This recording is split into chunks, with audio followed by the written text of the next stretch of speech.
Well, hello everyone. Happy Independence Day. Happy 4th of July.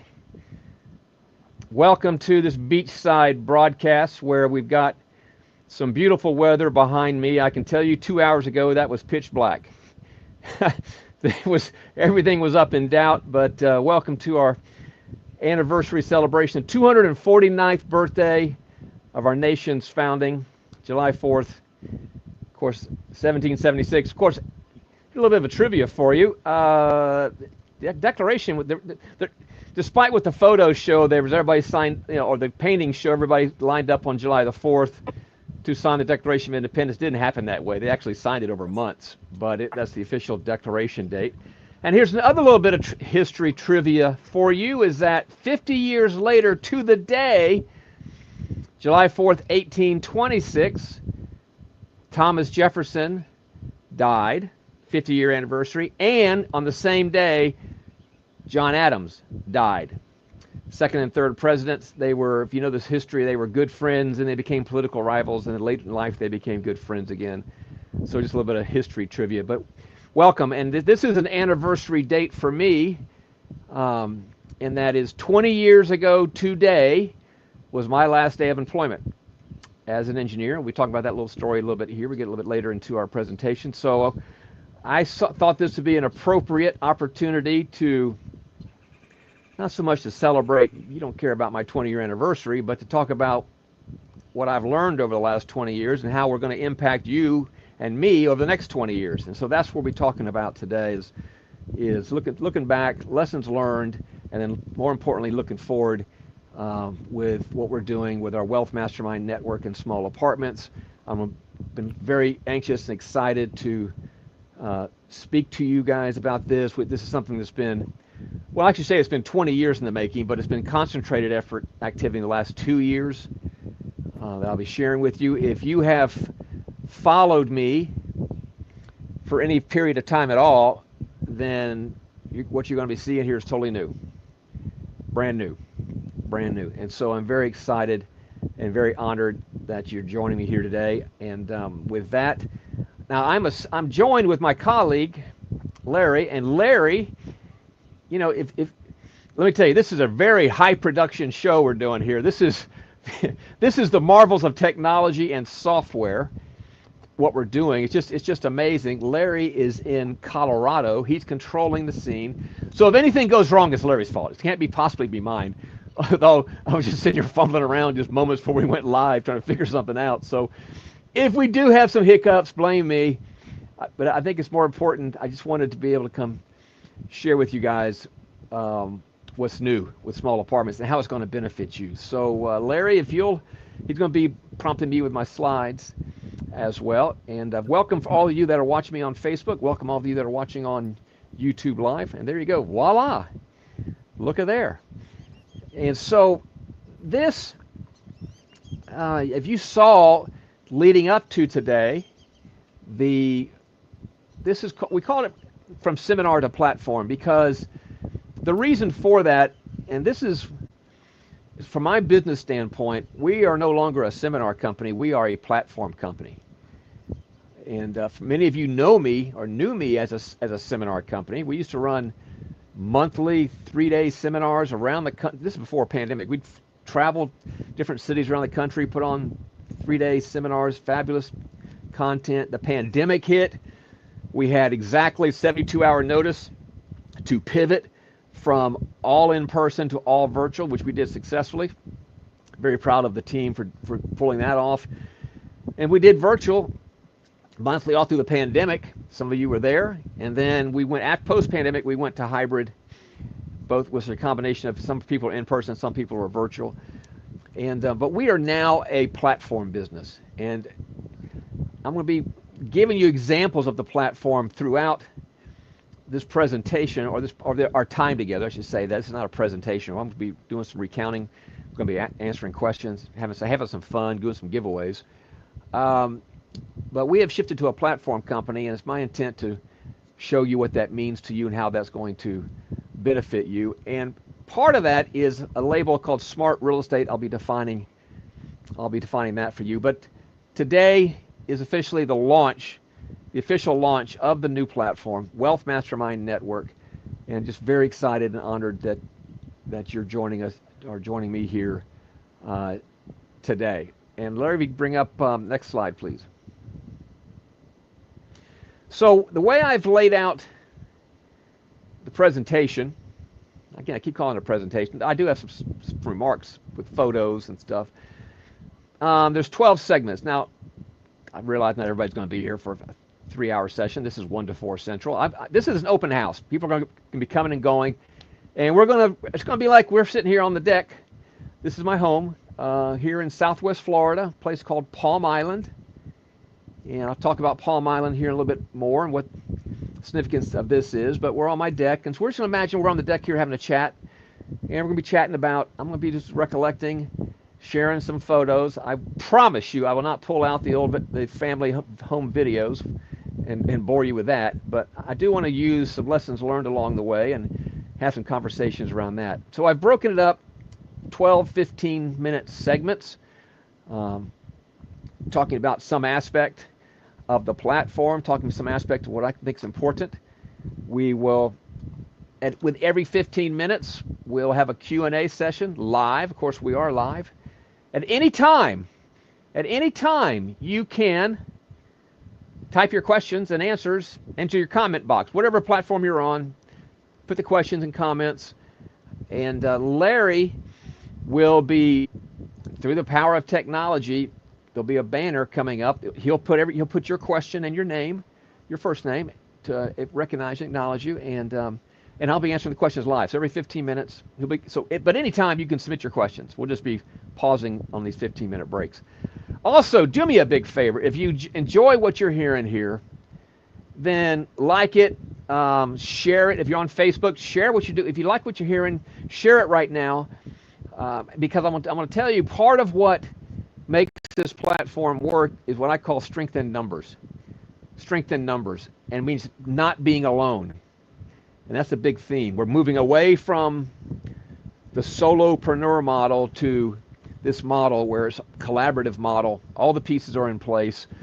There's benefits to collaboration. There's benefits to strengths and numbers, all of which I'll be revealing. So I'm going to ask you, if you like what you're hearing, share.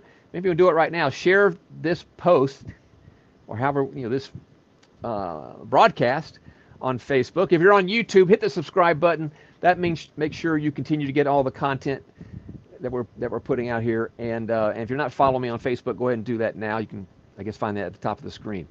So that's my request, and I'll be reminding you of that throughout today's broadcast. All right, Larry, if you would, next slide. So what can you expect today? Well, I'm going to give you a summary. I'm going to give you a preview of what to expect today. We've already announced this is anniversary of my independence from employment. It's the anniversary of the country's independence from England, and recognizing and honoring them and all the sacrifices they made, which, by the way, if you've ever read a book, read any book about the American Revolution and how close it came that we would not be here as Americans right now. I mean, many times it really came down to George Washington. If you know the story of George Washington, that man's willpower just wouldn't give up. He held the army together. There's another gentleman that basically bankrolled the United States. I mean, it was for one of a few people, things would be very different right now. So we're celebrating that. This is the 249th anniversary. Next year we'll be celebrating 250 years as a nation. I can remember the 200th anniversary. I was in my teens. I think I was around 13 years old at the time. Remember, that was a big celebration. And so this is also a launch celebration. I'm going to be sharing with you what's new. I'm going to be explaining to you why we've made these pivots, why this is important for you, why this is going to benefit you. I'll be telling stories along the way of the 20 years that led me here. I believe everything that we do in our past prepared us for today. Every experience we've had in our past, good or bad, prepared us for today. And I believe if we adopt that mindset, everything happens for a reason that serves me, then we can always draw value out of our history. And you get to be like me, you got a longer history, you have more value to pull out of it. So I'll be sharing my lessons learned from that. I do have some guest interviews for today, both human and AI. I'm going to be interviewing, we'll be doing an AI interview. I wanted, this may be the first, I'm going to at least take credit for it. I'm going to be interviewing AI about small apartments.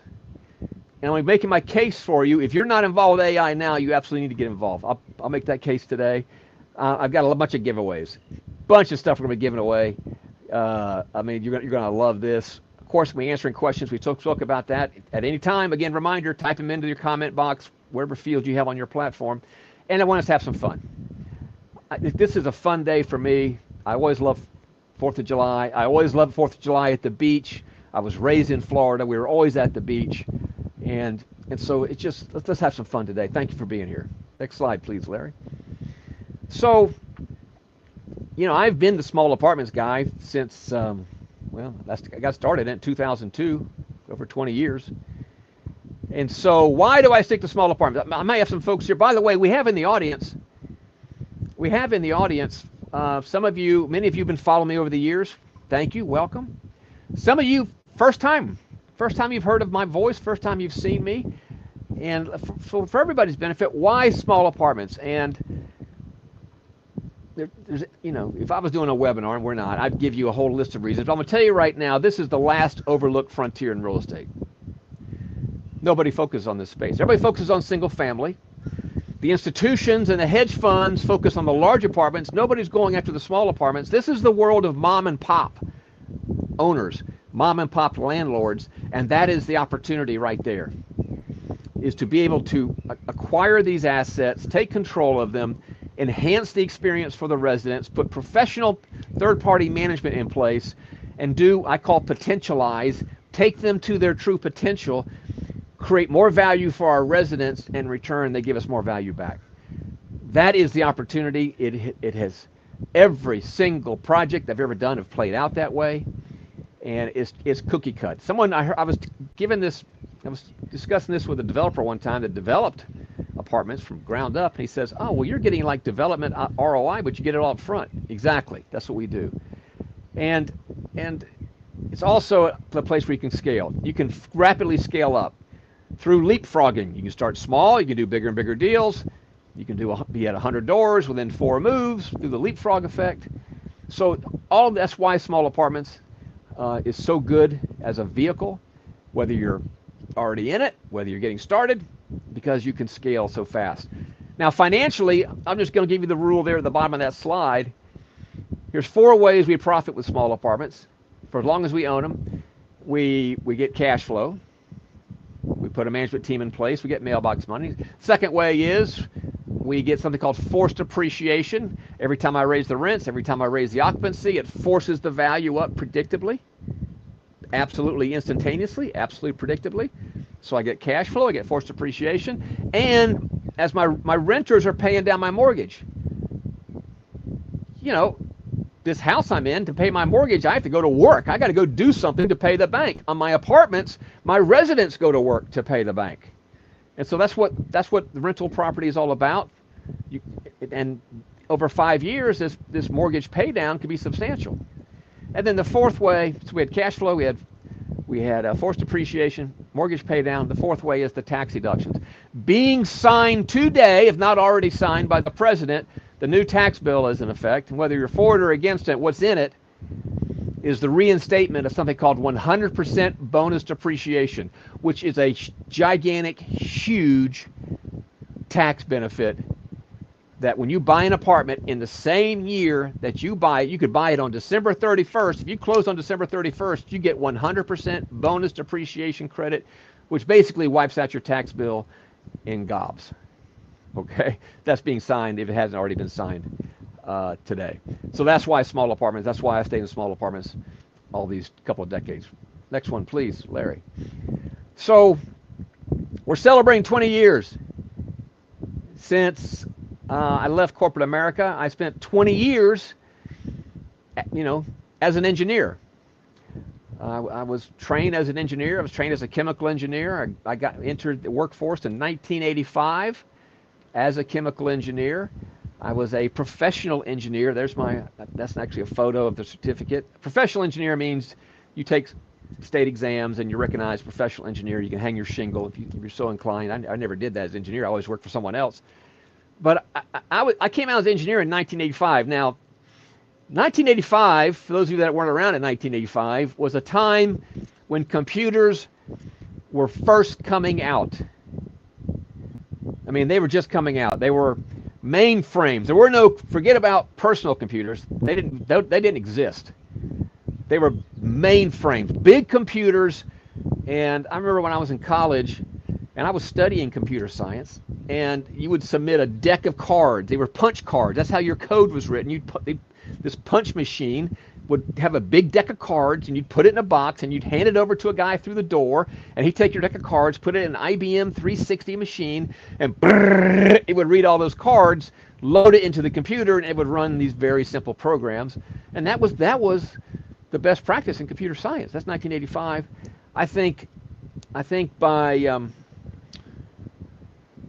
well, that was when I first got started in 1979. By 1985, started having monitors, started having rudimentary computers, started to get into the 90s, late 80s, 90s, started having actually notebook computers. They were like $3,500 a piece and $1,990. I mean, they were big as a brick, and totally different world at that time. And when I came out as an engineer in 1985, it was pretty clear, the writing on the wall, that computers were going to be a big deal. Nobody realized how big a deal. Everybody thought it was going to be more office applications. Nobody really realized the personal computer impact. That came later with Steve Jobs and Bill Gates.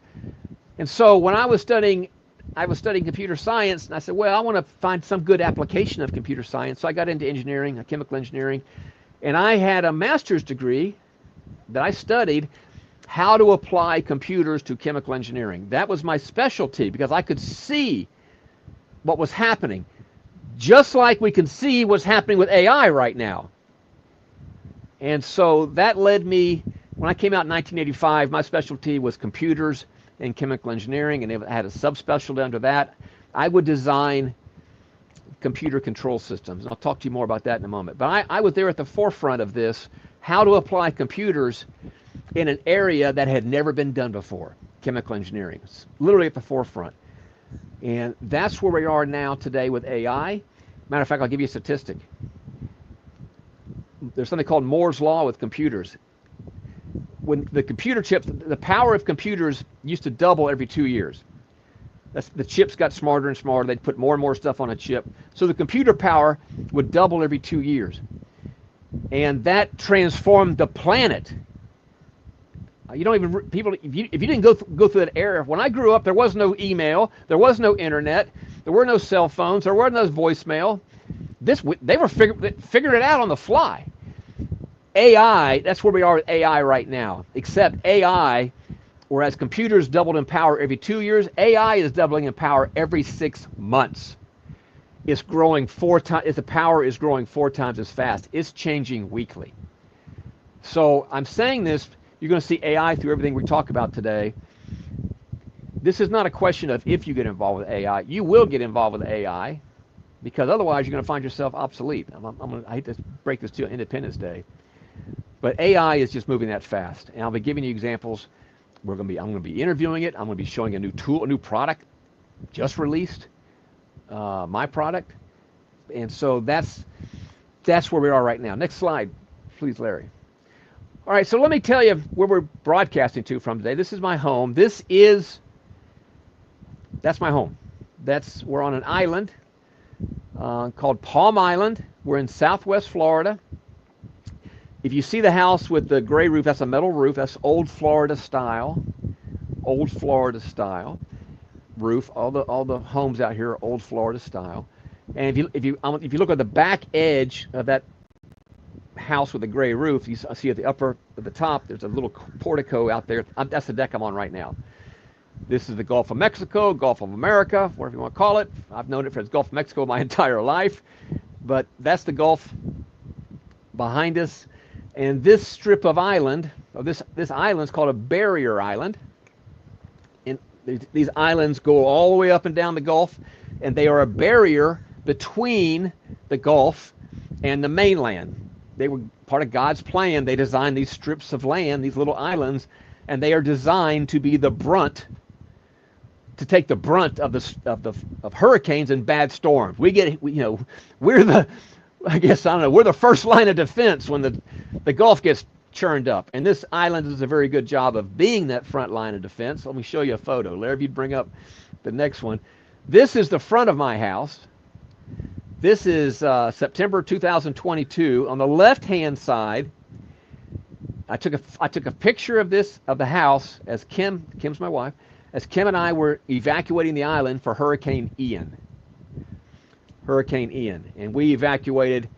Hurricane Ian was making a beadway straight at us. We evacuated to Miami because it was forecasted to go hit southwest Florida and then roll up north, which it did.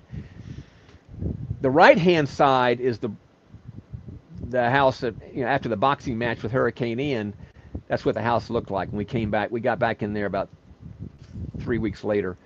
Now, thank goodness. And I'll give credit to American engineering. That house survived. They had 150-mile-per-hour hurricane winds. And the house was standing. And if you saw Fort Myers, if we have any folks from Fort Myers, they got even heavier hit with Ian, and they had a wall of water come in and devastate their barrier islands and their beaches down there. I mean, had like a 10-foot wall of water. So if you look at the house there, that's 2022. That's Hurricane Ian. It displaced us. We didn't have power. We didn't have water. If you look if you're looking at the house like you are, look at the right-hand side up at the eaves, and you can see it's black up there. That's because the soffits have been blown out. It's the area right here. I'm pointing to it right here. The soffits were blown out. The winds blew it out. The whole house stood, but the weak point was those soffits. It blew the soffits out, and those 150-mile-an-hour winds blew water up into the attic by the bucket loads. And what happens? What do you think happens when you put a bunch of water in your attic? Well, nothing good. You have a giant petri dish.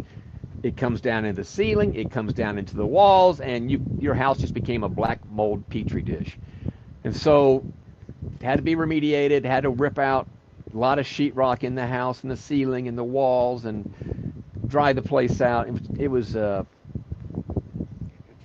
ongoing endeavor, let me put this. And so that was Hurricane Ian. And then we got things back. We ultimately moved back in the house probably about 8 months later.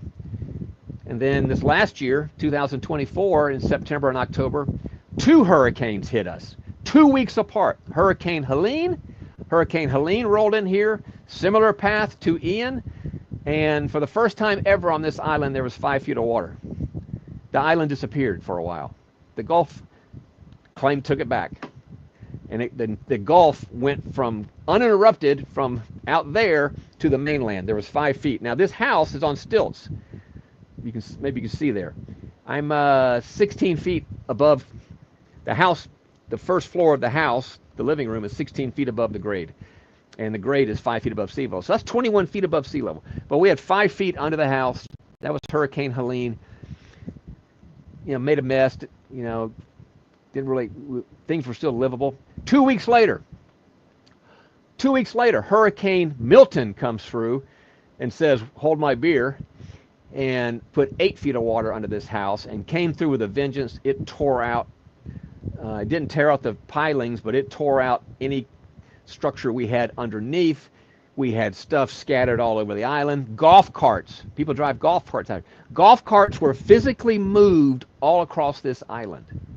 We found furniture all over the island, and it tore the roads out. It dumped 3 to 4 feet of sand in the road, or it left big potholes. It tore water lines up. It tore electrical transformers out of the ground. That was Milton, 2 weeks apart, and that was a big cleanup, and we're just now getting back from that. I actually had to, move to Houston for a while because Kim was dealing with the contractors. I didn't come back until February. So that's where I'm speaking to you right now. That's testament to American engineering. These structures still stand. So that's where we're speaking to you today. Next one, please. Okay, so let's get into what we're going to be talking about, the topics today. We talked about why small apartments now. We talked about that up front. We're also going to, from seminar to platform. I mentioned that. We're no longer a seminar business. We're a platform business. Platform means all the pieces are in place. All the pieces are in place for you to do small apartments. I'll be explaining all those pieces to you. Smart real estate. This is a new category that we've made possible through the platform, through collaborations, and it's amplified by AI. Now, let's be clear about this. AI is not replacing what we do, but it's amplifying what we do. We're using it to do things faster, better, and automating, doing automation. I'll be giving you examples of that today. Next one, please, Larry. And I've got to get these up here so I can see.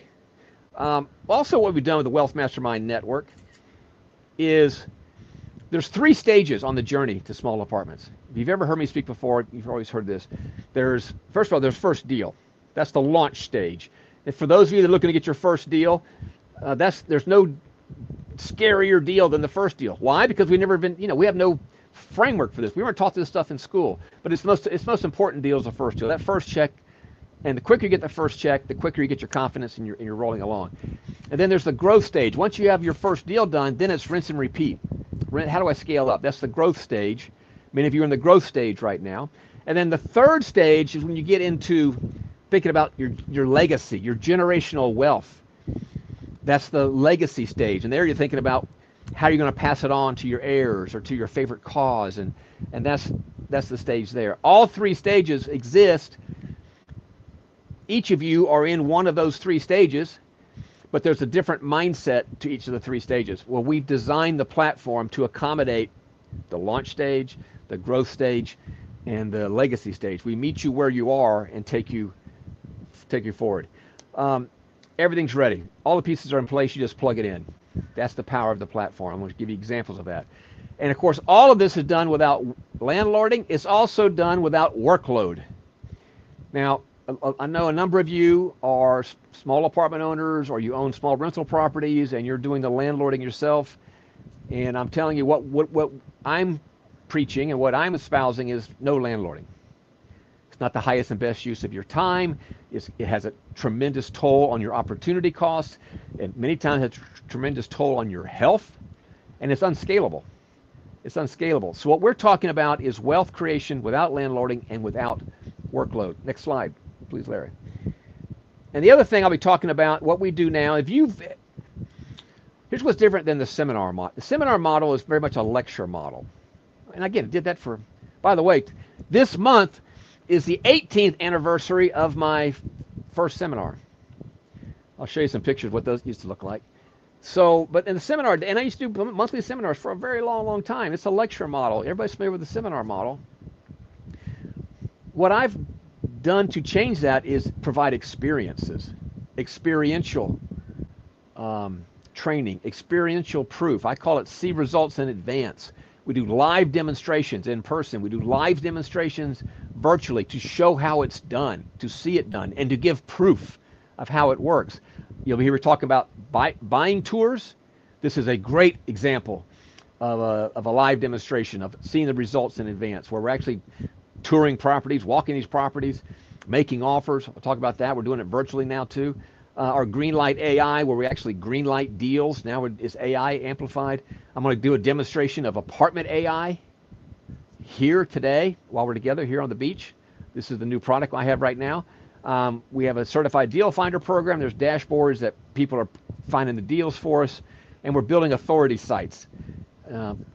Using all these tools, and I'll talk about these authority sites later, that even if you have no experience, this puts you into the game immediately.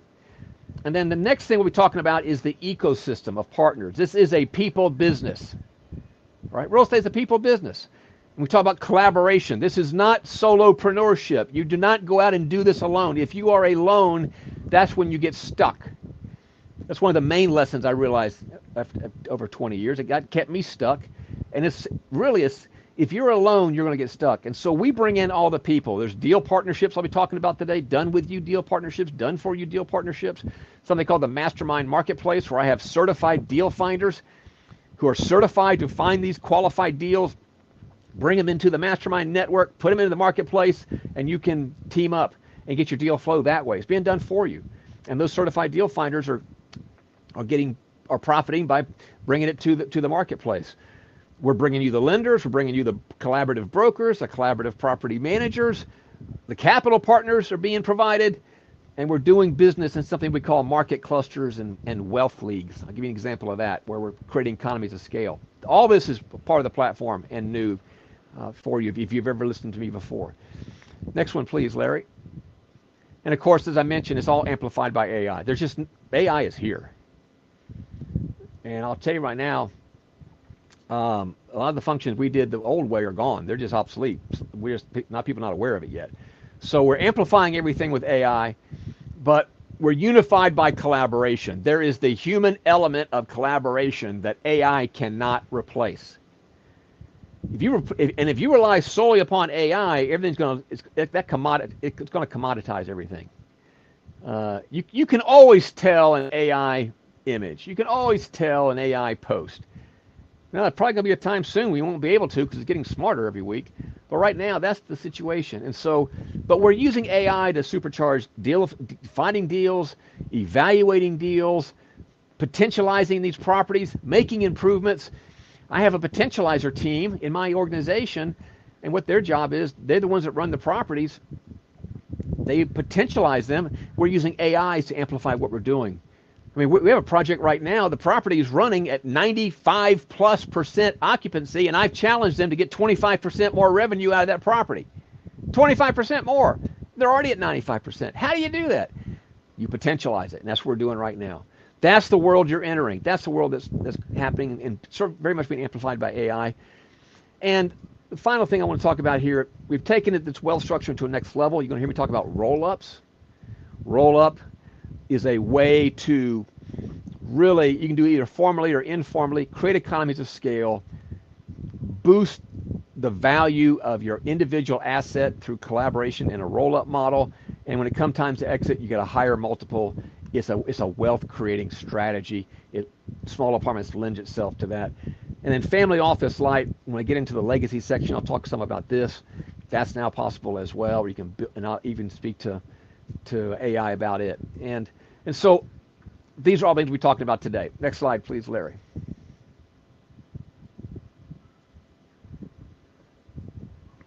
So as we come towards the end of this segment one, and segment one is the lengthiest segment because I want to kind of set the stage here, set what's coming.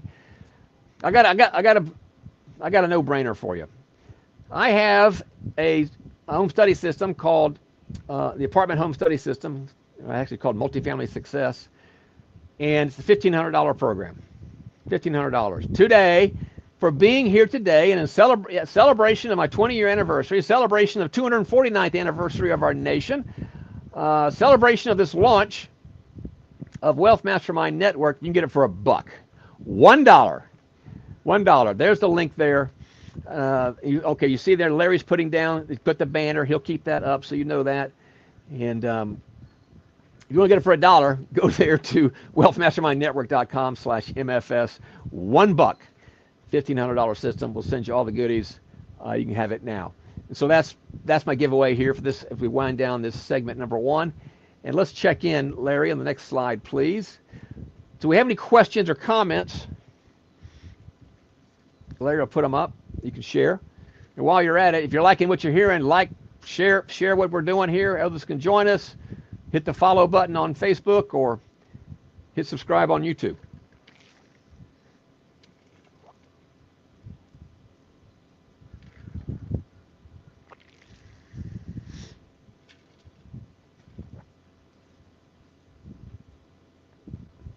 Just type them into whatever your question box is. Larry will relay them through the banner here.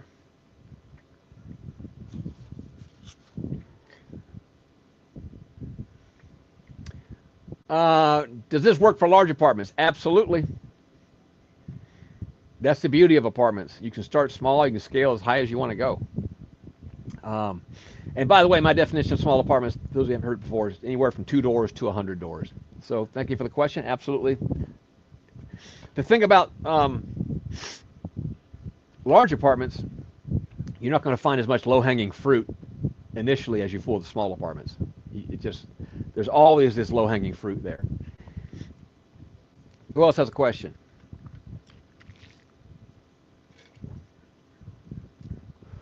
Why did I choose engineering? Thank you, Dwayne. Great question. I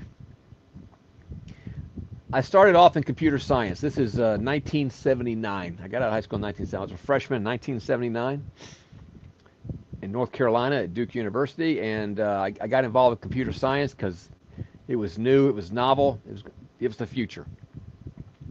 And then after I did 2 years of that, and I realized I really didn't want to do pure computer science. I want to do the application of computers to real problems.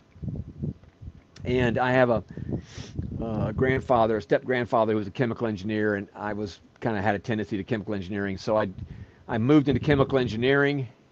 Actually changed schools to do that, and then realized my real calling was to apply computers to chemical engineering. And so out of that came my bent for computers, problem solving, systems think. That's how engineers are trained, and you're going to see a lot of that in the products we've done, the products we have now.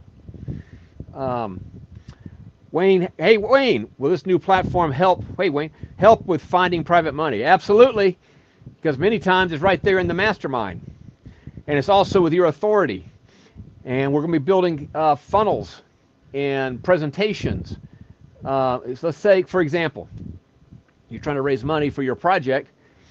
We're doing this right now with one of our members, putting together her authority site, her sizzle reel, her credentials, and then with her projects, when she has a project to present, she'll be able to send that site out, another site with a sizzle reel on the property, and use that to excite people at the property.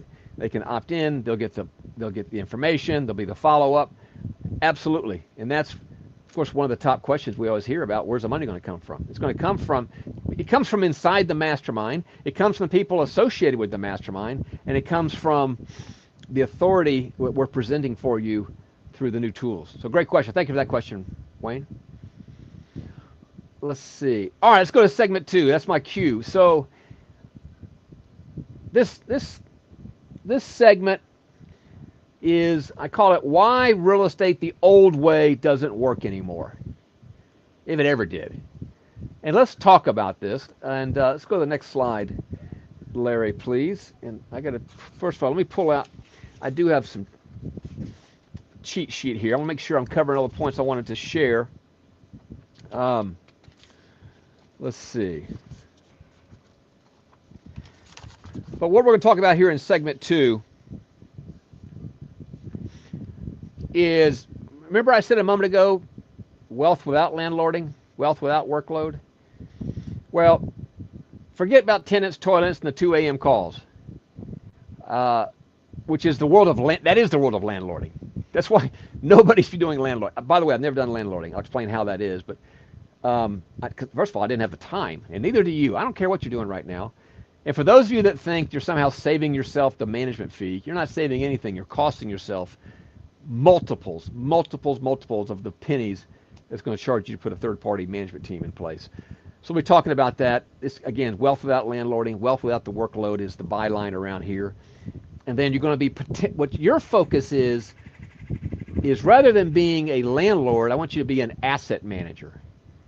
An asset manager makes the decisions on your small apartment business, because after all, they are businesses. Our client, they have clients, those are our residents. They have revenue, that's the rents. They have expenses, that's what we pay. And what's left over is the cash flow. So we are the asset manager, the general manager of our small apartment business, and we put a third-party property manager to handle the day-to-day. Our job is to potentialize, and the value creation is through potentializing. You're seeing I'm wearing a hat. I'll be talking about this later. It's called, you can see you probably can't see the logo. It says Operation True Potential. I'll give you the story behind that another few segments. But the way that I see it with small apartments, we go in and take them to their true potential. I want to take them to their true potential. And we can, and in the process of doing that, we are going to enhance the experience for our residents, whether it's updating the interiors, providing dog park, becoming dog friendly, covered parking. There's over 50 ways to do this. to enhance the experience for our residents. But that's what I mean by potentializing. We're taking the properties to the potential. And if you remember about one of the reasons we get involved with small apartments is because there's something called forced appreciation, where every time we collect an extra dollar in rent or we raise extra occupancy, the value goes up. And that ratio is for every $100 rent increase, the value of the apartment goes up $15,000 per door. Let me say that again. For every $100 rent increase, the value of the property goes up $15,000 per door. That's called forced appreciation. And it's instant, it's predictable, and that's why small apartments are so great. It's this predictability of your wealth creation. So the job of us as asset managers in small apartments is we deliver more value to our residents. In exchange, they give us more value back. Rent premiums or other fees they're going to charge. It's no different than any other business. The job of an entrepreneur, the job of a business owner is to figure out how do I deliver greater value to my client so I get extra fees. That's what a business does. That's the American way. And what better time to talk about the American way than today, July the 4th, which, by the way, is another little bit of history trivia for you. George Washington laid the foundation for much of the entrepreneurship we enjoy today. Patent law, intellectual property law. He was an entrepreneur himself. It's just that foundation, so much happened on July the 4th that we can celebrate today. We're simply applying it here. So let's talk about this some more. Larry, if you go to the next slide, please. Now that's yours truly. That's in 2003. That's the first small apartment I ever bought. That's a fourplex. I'm standing in front of it. That's me about 40 pounds ago in Houston, Texas. I bought this project, and I will tell you, this is when I was in the launch phase. Remember the first deal phase? That was my launch phase. Scared to death. Scared to make a phone call. Scared to do any marketing for fear that somebody might figure out I've never done this before. It's known as imposter syndrome. We feel like we're imposters. How can I call myself a real estate investor when I've never done a deal before? And what changed for me, what finally got me to do something is I stopped being alone. When I was alone, it just didn't feel right. But I came across an experienced person. He became my partner. We were, legal partnership, 50-50 partnership, which never do a 50-50 partnership. But we were legal partners. But I could borrow my authority from him because he had the 20 years of experience. And I had someone to turn to with a question. And that borrowed authority is what gave me the confidence to actually start doing the things I've been taught to do. And it led to me acquiring that first fourplex. I acquired that fourplex. You've heard about this before. No money down. No banks were involved. I bought it on 100% seller financing and no cash out of pocket. And it was 100% occupied. And that's just how I got my start. And that confidence that I gained, remember I talked about the first check is the most important one, the first deal is the most important one. From that deal, over the next 2 years, and by the way, at the time, I was a full-time engineer, working 60 hours a week, trying to get from being laid off because the engineering company was going through hard times then. And once I had that first deal on my belt, I did 50 deals over the next 2 years, 50. Because my confidence, I've quickly shifted from the launch stage into the growth stage. We did 50 deals, and after those 50 deals, after 2 years of that, that's led to July 4, 2005, when I said I'm done, and I left engineering. And at that point, I'd been 20 years as an engineer. So I seem to operate in 20-year cycles. I had 20 years as an engineer. I had 20 years as a seminar guy. Now my next 20 years are going to be as a platform guy. So I'm kind of wired this way. But the old way, if you're all alone, I was stuck all alone. I had to find someone. I had to have someone to collaborate with. I had to have someone to borrow authority from, and that made all the difference. It gave me the confidence. And so that's what we're doing now with the platform, with the Wealth Mastermind Network platform. As a member, you can borrow the authority, not only of me, you can borrow the authority of the membership. Remember I said there's strength in numbers? You can talk in terms of the deals the group is doing. You can talk in terms of the deals that we reviewed last week on a mastermind session. Your whole language changes. And so that's how you can have authority before experience, because you can borrow the experience, you can borrow the authority of the mastermind, and that's what the platform provides. And what I did there was like a microcosm. I didn't realize it at the time. Now in hindsight, I can see I was borrowing the authority. And so we have institutionalized that with the platform we're building. And so going back to Wayne's question, how do you raise money? Because now you're not alone. You can talk about how you have a mastermind to turn to that's always helping you create better opportunities for the properties that they are investing in. So they're not alone with you. There's a mastermind that's helping you potentialize these assets. And so I hope you start to see this rugged individualism that we were raised on is not the path to success in real estate. All right, it's just not. I've made the journey. I'm come back to tell you what works, and it's all these things of collaboration, and collaboration's even more important in the AI world, because we have to out-human it, and that out-human is going to come from ecosystems and human authority.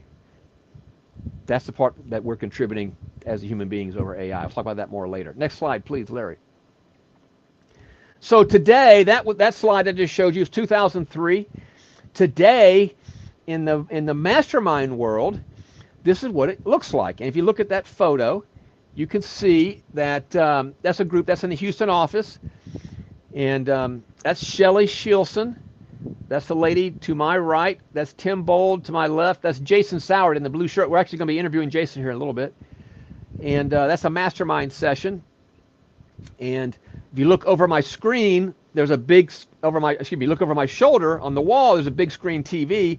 Those are virtual attendees that are participating via Zoom. And the technology, microphones are all set up so everybody can hear each other. This is how, this is post-pandemic. This is how the technology has evolved. But anyway, we hold mastermind sessions in person, we hold them in virtual, we do hybrids like this, and that's where we talk about your business, your challenges, how to potentialize, we bring in guest experts, and that's what I mean by collaboration right there. You're no longer alone. In that session right there, I think it was that session, in that session right there, no, it was a different session, but Jason had a deal, and he had a challenge that came up. He was a week away from closing. He had a challenge that came up. It was something I'd never seen or heard before. And he presented it to the group, the mastermind group, and David Thomas, who was in the group, Dr. Dave, said, I've had that situation before. Here's how you do it. Boom, got an answer, just like that. And the closing went ahead. So that's the power of the mastermind. I didn't invent the mastermind. Napoleon Hill created the idea of the mastermind. But this is the foundation of what we're doing with our platform. It's these collaborative effects. Next slide, please, Larry. So if you look at a side-by-side comparison, if you're all alone, which is the rugged individualism model, that's the landlord model, by the way. All the decisions are yours. You got to do all the deal flow. You got to negotiate everything. You got to use your money, and it's how much time you have. Well, on the collaborative model, it's all about other people's experience, other people's time, other people's money, other people getting on three-way calls and doing negotiations with you. And so that's the collaborative model that we've, the alone model is very much the old seminar model. It gives you 162 steps to do, which nobody has the time to do. And I can tell, I taught that model for a long time. And then realized people they don't have time to do that. And I was given that model when I started.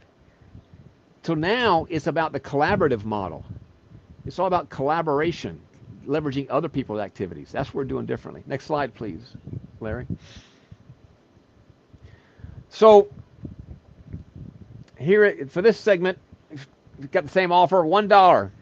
Gets you my $1,500 apartment home study system. From soup to nuts, how to find deals, how to evaluate deals, how to fund deals. It's one of the questions Wayne was asking about. How to choose your management company, how to asset manage, how to manage the managers, how to exit these deals, all the different ways to make money with these projects. I've made money on small apartments every way that I've ever was taught to do. But I'm going to tell you right now, nothing is a higher and better use of your time than owning these vehicles, owning small apartments, and potentializing them. Enhance the experience for your residents and get rewarded back. Get rewarded back. So let's take some questions here, Larry, for this session. Okay, let's see. What prompted you to create the Greenlight software? Thank you, Eric. Great question. I'll be going over the Greenlight software in a little bit, but the Greenlight software, if you're not familiar, is a software platform that we use. We're using extensively, and it's being morphed with the AI age. But you would fill in the numbers for a property, the number of units, the rents, the expenses, the vacancy, what the ask price was, and it would run behind the scenes math models and come back and tell you red light, it's not a deal yet, or green light, it is a deal. So we call it a doable deal. So we're looking for green light deals. And so the math is actually, I'll share something with you. The math is in this book. It's called My Black Book. Now this is, I've never sold this. You can't get this anywhere else. I've sold it one time before. We had a $1,500 course. It was built upon this. So this explains what the doable deal system is. But I created the software. Remember, I was a software guy as an engineer. And by the way, later I'm going to show you how to get this. I'll get this book to you for free. I'll show you this in a moment. You're going to help out a lot of people doing it. But I created the Greenlight software. I came up with the doable deal system, which is a series of math evaluations. You know, apartments are just a math puzzle. That's all they are. It's just a math puzzle, an ROI math puzzle. So I created the software because you have to do it by hand. There's a big chance you're going to make a mistake. I mean, it's just, so I created the software. I created it for myself. And I found that the software put me into projects that I otherwise would have passed upon prior to creating it. Because the old method I was using was a simpler method of evaluating properties. So I created this Greenlight software for my own purposes. It put me in, it got me more deals. And so then I released it to my clients, and that's what it is in use now. So I created it so that you know with absolute certainty what's the maximum offer you can make. The software will tell you. And the software will also tell you how to make full price offers and still have a green light deal. I'm going to share something with you. Price is not the most important variable in these projects. It is not. What's most important is what can you do with it? What potentializer opportunities are available to you? That's what's most important. Let's see, Larry, you got any other questions that came up? Or any comments? If you have any comments, share those with us as well. Did you travel to other countries as an engineer? Yes. First, when I was an engineer, I joined the engineering company in 1985. It was a company called SetPoint. It was an Inc. 500 company. Inc. 500 means they were one of the 500 fastest growing companies in the nation by Inc. magazine, and their space was they designed computer systems for chemical engineering. Specifically, they would design computer control systems for refineries and chemical plants. Again, remember, at 1985, the computer's just coming on board. So this was a huge opportunity. I joined that. I had my master's degree. My master's degree was in computer process control of refineries and chemical plants. And I joined them. First project they sent me to was in Japan. And I flew to Japan by myself, had no idea what to expect. I had an address for a refinery in Japan. Of course, I didn't speak Japanese at the time. I learned it eventually. And they kind of dropped me off. And so that's where I started. I ended up making 50 trips to Japan. I met my wife, my late wife is where I met in Japan. Did projects in Finland, made trips to Hong Kong, did presentations in China on these projects. So did a lot of foreign work and gained a great kind of universal outlook from that. Thank you for that question. Here's a comment from Wayne. Hey, Wayne, I love the book, Who Not How. Being alone doesn't work, and it's so stressful. Such a great principle. Love it. All right, let's give a plug for that, where that comes. That's Dan Sullivan, one of my mentors, and he's the entrepreneur's mentor. He's 80 years old, and he's going strong. He's going strong. So his principle and the book, which I highly recommend, Who Not How, what's more important is not how to do something, but who is going to do it for you. The how, we are raised, talk about rugged individualism. We are raised so that when we're given a task, we think of how am I going to do this, or how can I possibly get this done? And that's a very limiting mindset. That's a very limiting question. The better question is, who can I get to do this for me? And that is the basis for the platform, for collaboration, for the Wealth Mastermind Network. Dan's my mentor. My thinking has been heavily influenced by Dan Sullivan, and so that whole Who Not How, if you don't have that book, I highly encourage you get it and change your mindset and start asking yourself. I have a like a nameplate on my desk that I keep here that says, how can I achieve something by doing nothing? And then who is the question mark. That's the way I want you thinking. That's what the platform. Remember, how do I get the result without the workload? That's the principle here, and that drives from Dan's Who Not How. All right, very good. Let's go to this. Next, before I got some events coming up. I'm going to be announcing some of these. We've got a buying tour coming up this month now, July 25th to 26th. It's going to be Oklahoma City. For the first time, it's going to be virtual. This is where you can walk properties with us over 2 days and see offers being made. This is an example of a live demonstration. I'll talk about this a little bit later. I have a brand new event, Wealth Leverage Experience. I'm announcing it for the first time here today. It's also going to be in Oklahoma City. A month later, August 21 through 23. And that's where you're going to be able to experience everything I'm talking about. Live and in person before your eyes. And you're actually going to walk my property in Oklahoma City. And you're going to see how we're doing it. Remember what I said? Live demonstrations. It's experiential. That's where we're doing it now. And so that's a brand new event. I'll give you an opportunity to sign up for that as an early bird. And then September 12th to 13th, our next quarterly mastermind. That photo I showed you with us in Houston, the next one's coming up here in September. All right, let's get to segment 3, and I'm gonna try to speed us up a little bit here. This is not a rehearsed production. Let me warn you. This is not a rehearsed production, and it's Larry and I.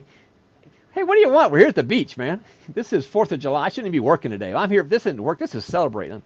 Hope you guys are having some fun. And so this category, let me check my notes here. Smart real estate. It's a new category. It's AI-powered, partner-supported, and systematized real estate that removes the overwhelm of ownership and removes the overwhelm of workload and removes workload.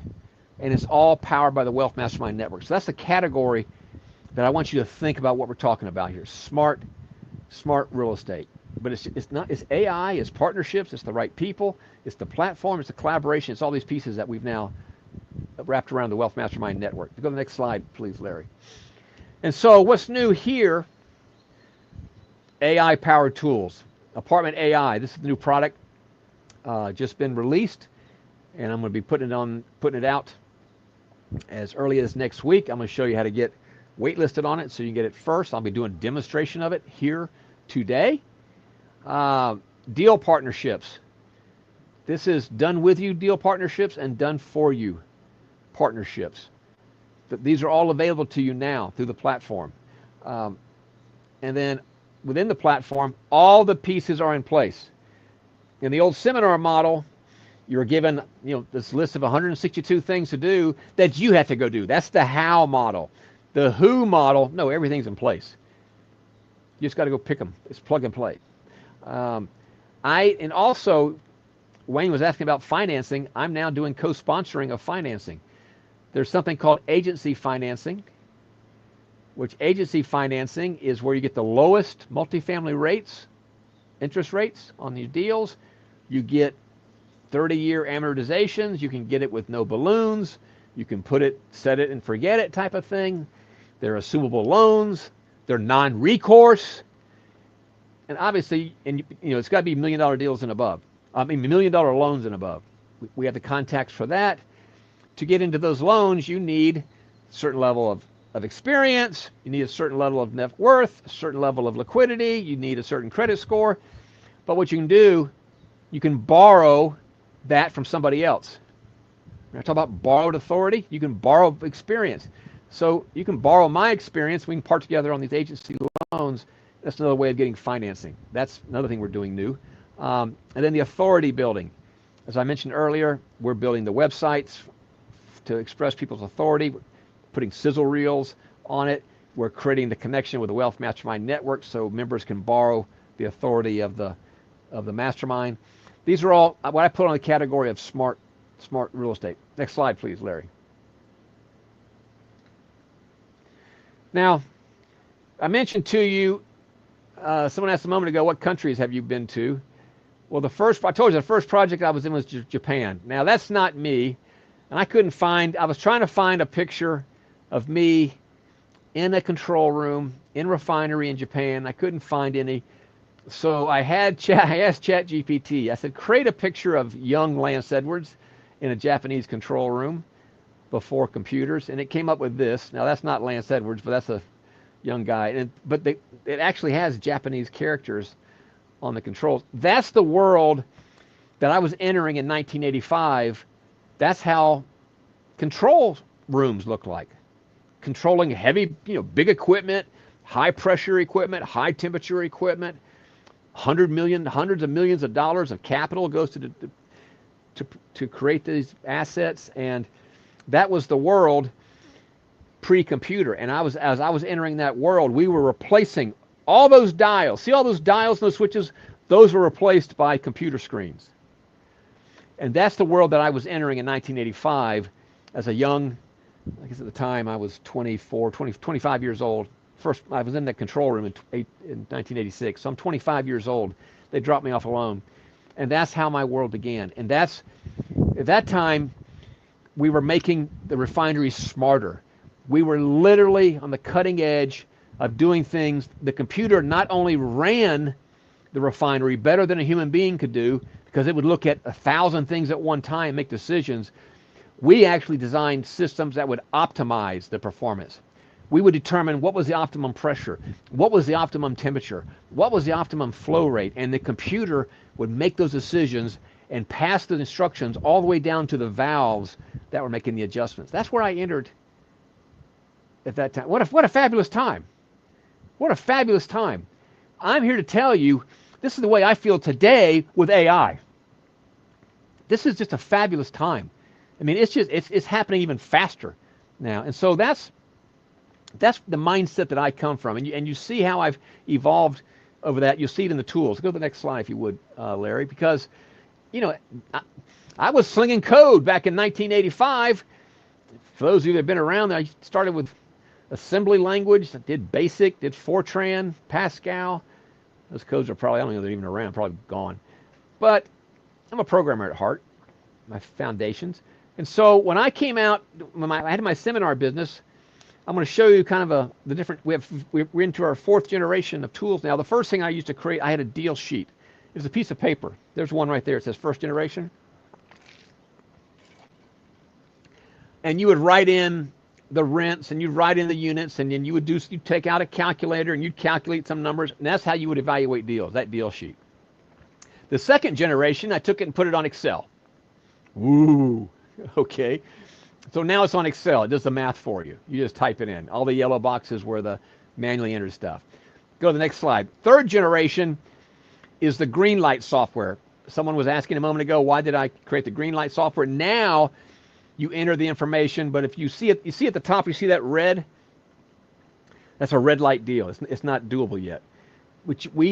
It does tests behind the scenes, and we can play what if scenarios to make it change from red to green. And what we're looking for is green light deals. Green light means it's good to go.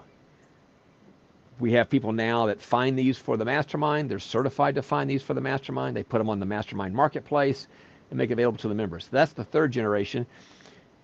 The 4th generation that we're into now is my product called Apartment AI. Apartment AI, which goes beyond what we're doing with the third generation stuff. I'll give you a demonstration of that. But so you can see, I naturally follow this sequence. This is my training. This is my training as an engineer. This is my, which is all about systems. It's all about automation. It's all about optimization. And so you see how that's being applied now to real estate. We're just riding the wave of the latest capability, which is AI. Next slide, please, Larry. And so what I want to do now, this is my first time I've ever done this. I get the technology to cooperate. We're going to do an interview of ChatGPT. And I've got my computer here, and I'm going to talk to it. By the way, well, I'll come. If you have not yet gotten plugged into ChatGPT, at minimum, you've got to start using it today. Now, let me do this demo, then I'll explain how you're going to do it to get started. You have to get started. This is not optional. This is as essential to whatever you're doing right now as your cell phone and your computer is. It's that important. It's that important. So I'm going to do this because I'm going to talk to ChatGPT. And I've been working with ChatGPT, I don't know, over 90 days. I talk about my business with it. I talk about small apartments with it. I brainstorm with it. I get its input. I tell it where I want things to correct. It learns from talking to me. It learns about me. Matter of fact, I'll tell you right now, if you've been working with the ChatGPT for a while, here's something I want to challenge you to do this. Go to ChatGPT and say this to it. Type it in as a prompt. Based upon all of our conversations, identify what my blind spots are and tell me how to correct them. Identify what my blind spots are and tell me how to correct them. Now, when you do that, I'm going to warn you right now, it will nail you. I did it, and it was spot on. It was spot on. So, but I'm going to bring it up here first of all. Now, I have the version of ChatGPT. There's a free version, and you pay like $20, and you can talk to it a little bit for a limited time, and then there's $200 a month, and you can talk to it unlimited. I've gotten hooked on this thing. When I'm driving in the car, I can have conversation. I can be brainstorming, having ideas, and developing ideas right there in the car, just talking to ChatGPT. So let's bring this up.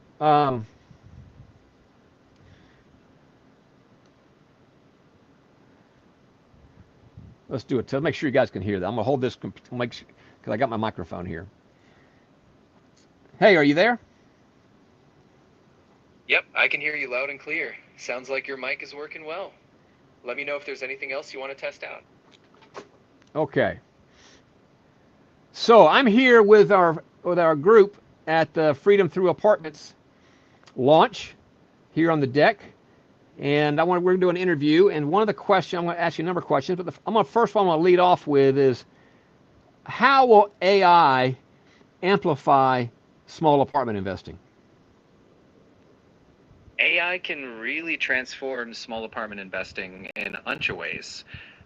For example, it can help analyze data much faster, identify potential deals, and even find hidden opportunities that might not be obvious at first glance.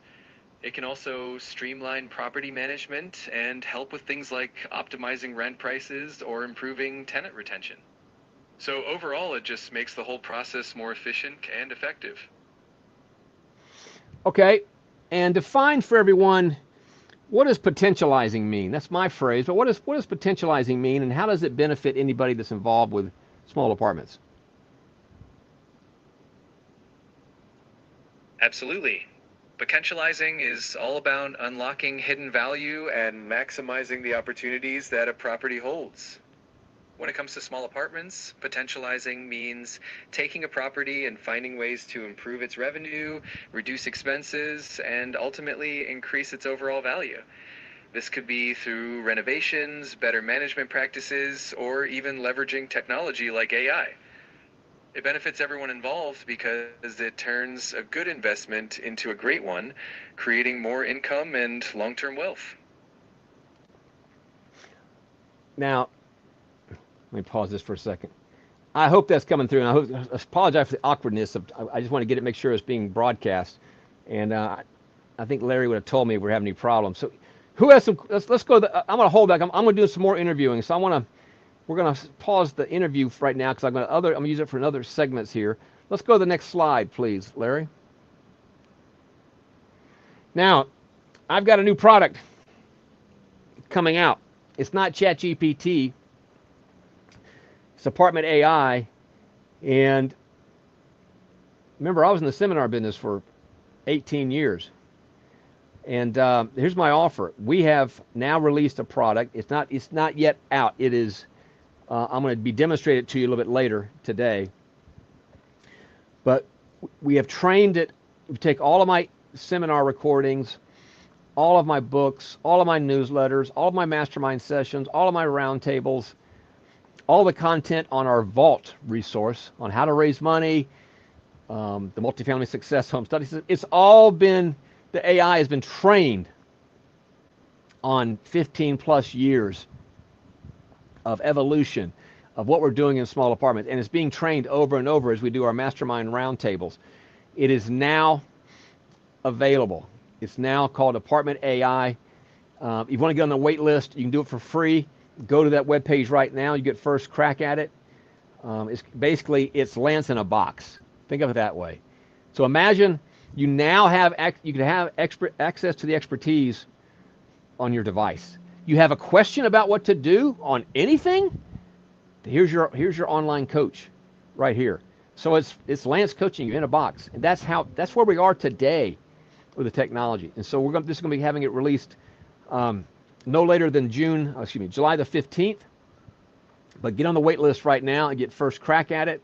And so this is you can see that kind of the seminar model has really, to some extent, been replaced by this capability.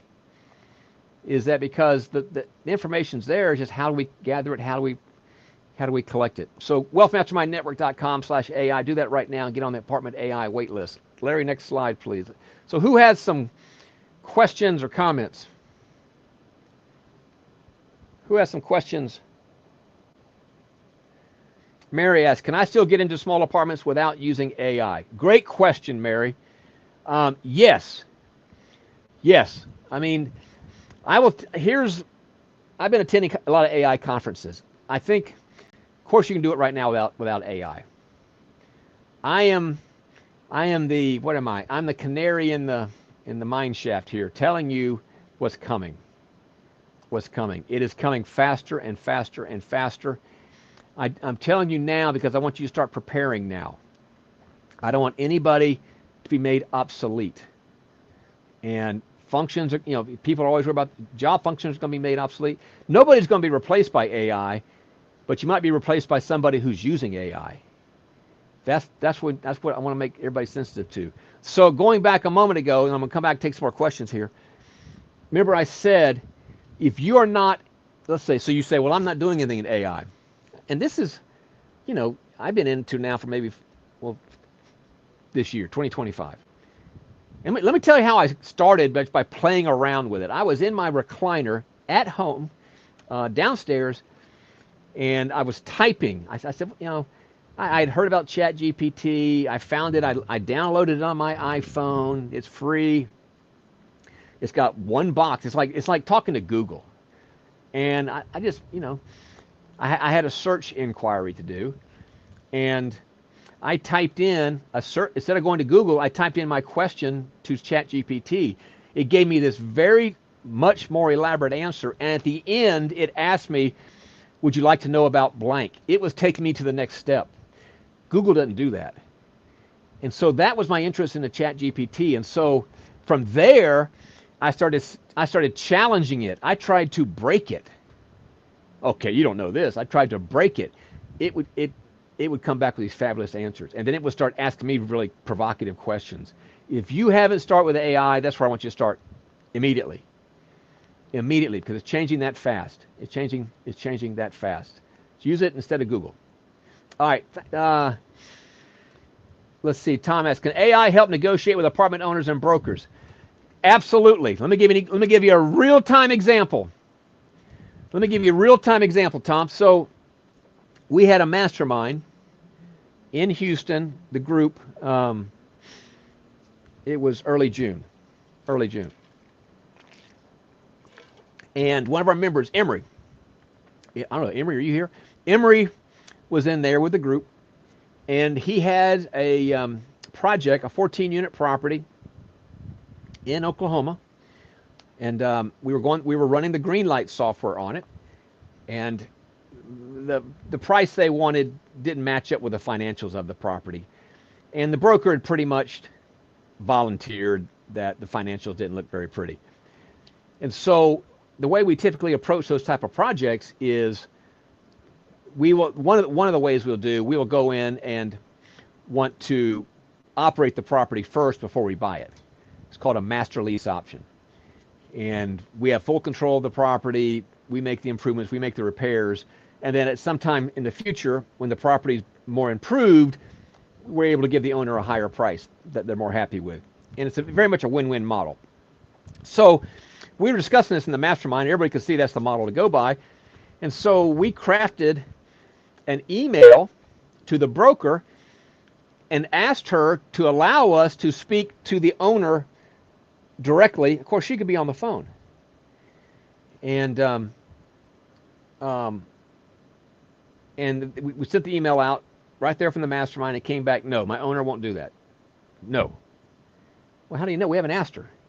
So what we did, we took out ChatGPT, and I spoke to it just like I did right there. You saw me do. I was speaking to my phone. I wasn't holding the computer up to my head that time. And I gave it the situation. I said, please craft a nice response that will, indicate that we're serious and why it'd be a good idea for allow us to speak to the owner. And so we let ChatGPT create the email. That's the second email that we got. We'd just gotten to know. Emery sent out the second email, and later that afternoon we got a yes. That made the difference. So that's an example of AI didn't replace us. AI amplified what we were doing. It gave us some phraseology to use to indicate we're not trying to undercut you on the deal, etc. And so then this week, I think it was Tuesday, we had a conversation with the owner, with the broker on the conference line, and I think we're moving forward on a deal. Exactly like we had talked about we wanted to do, but we had used AI to amplify the experience and put the right language in place to make the correct human connection.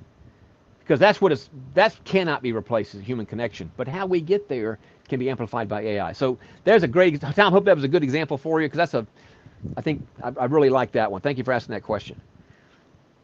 Okay, let's move on to segment number 4. Larry's going to keep me on time here, Larry. All right, so segment number 4,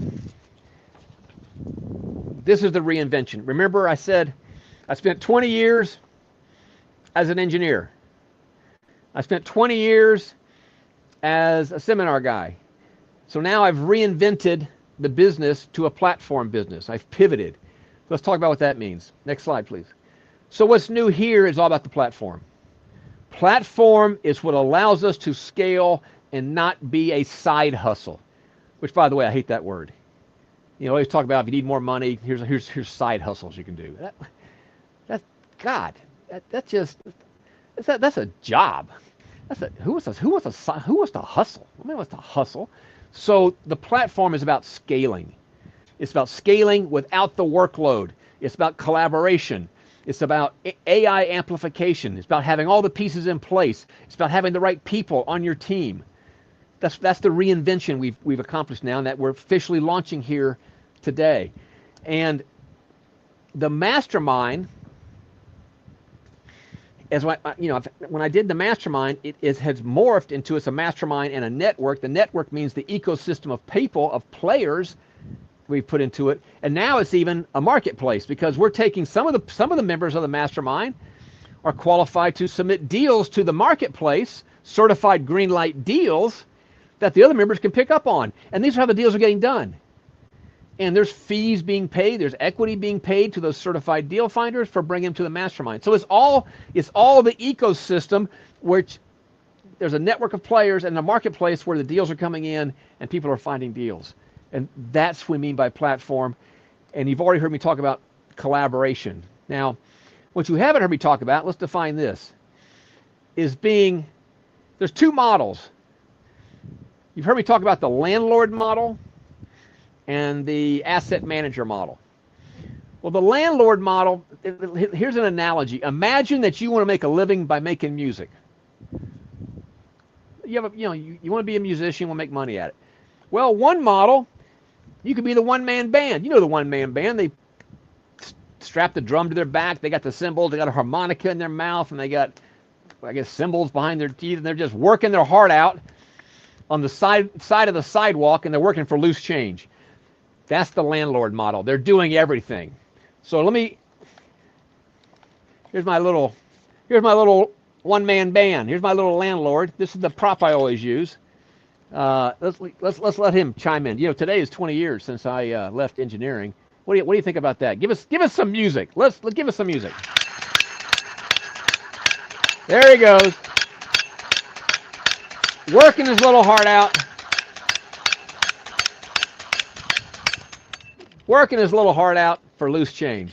That's the one-man band. That's the landlord model. Now, if we stick with this music analogy, the model that I'm espousing for you is be the conductor. We've already assembled the symphony of all the players. People who've spent their adult lives becoming experts in different areas. The collaborative brokers, the collaborative property managers, the lenders, the capital partners, the insurers, the cost segregation consultants, the financial advisors. All the players are there. They think like we think, otherwise they wouldn't be in the symphony. And so your job is not to be out there changing the light bulbs like the one-man band or taking the 2 a.m. calls like that landlord. That's not the job. Your job is to be the conductor. And if you can see this is my little stick figure conductor. That's what we are doing. We make the decision and they play to our sheet music. We just direct them. And they busily doing what they know best, is playing that one particular instrument. They've dedicated their adult lives to that particular skill set. But we make the decisions. We're conductors. And that's the difference between the seminar model. The seminar model teaches us how to be one-man bands. How do I know? I taught this for 15 years. So I realized that's not serving anybody. This is the all-alone model. This is the all-alone model. This is the collaboration model. It's who, not how. Who, not how, which Wayne brought up earlier. So this is what's new with the platform model. Next slide, please, Larry. So speaking of seminars, that's what my early seminars. That must be around 2008. My first seminar was July of 2007. That must be around, that's either late 2007 or 2008. If you see that easel pad, that flip chart, that was my business. It was me and a flip chart and a marker set. And I would stand up in front of a room like that, and there's probably maybe 15 people in there, and I would write on the flip chart, and that was it. That was the seminar business. That's how I got started. I mean, that, if you notice, there's a mustache there as well. That fell later. There's one of the early classes right there. Well, how many people are in there? 2, 5, 7, 9, 11, 13, 16 people. 16 people. That was my seminar business. All right. Did that for years. So now, let's go to the next slide, please. Let's talk about something more and that's what I don't do anymore. We don't do seminars. We don't do seminars. We may hold events, but those are see a result events. They're experiential events, like my buying tours, see a result. We're going to make offers. We're going to put people into deals. The new wealth leverage experience, you're going to see how we do it on the property. You're going to get the blueprint on how we did it. You're going to get the playbook. You're going to get the 12-month plan on how you can do it. You're going to get access to all the same resources, all the capabilities. That's the type of events we do now. They're experiential, live demonstrations, see a result. All right, so I want to shift gears here. I got to take out my ChatGPT again, because I want to address something I think is on people's minds. It should be. is, am I going to be made obsolete with AI? Now, Mary asked a moment ago, do I have to use AI to do apartments? No, you don't have to, but it's going to come to that point where you need to compete. Because you're going to lose to one of my mastermind members is what's going to happen. So how do we isolate ourselves? So if you're starting a business, or if you have a business right now, how do you keep from being commoditized by AI? Because that is a risk. If you ignore this stuff, you will be commoditized. Matter of fact, I will tell you right now, the small apartment industry is very much a commoditized industry, meaning these little one-man band landlord, mom and pop owners, they're all doing the same thing the same way. It's brown carpet, white walls. They never raise the rents because they're scared they're going to lose Mildred. It's a commoditized industry.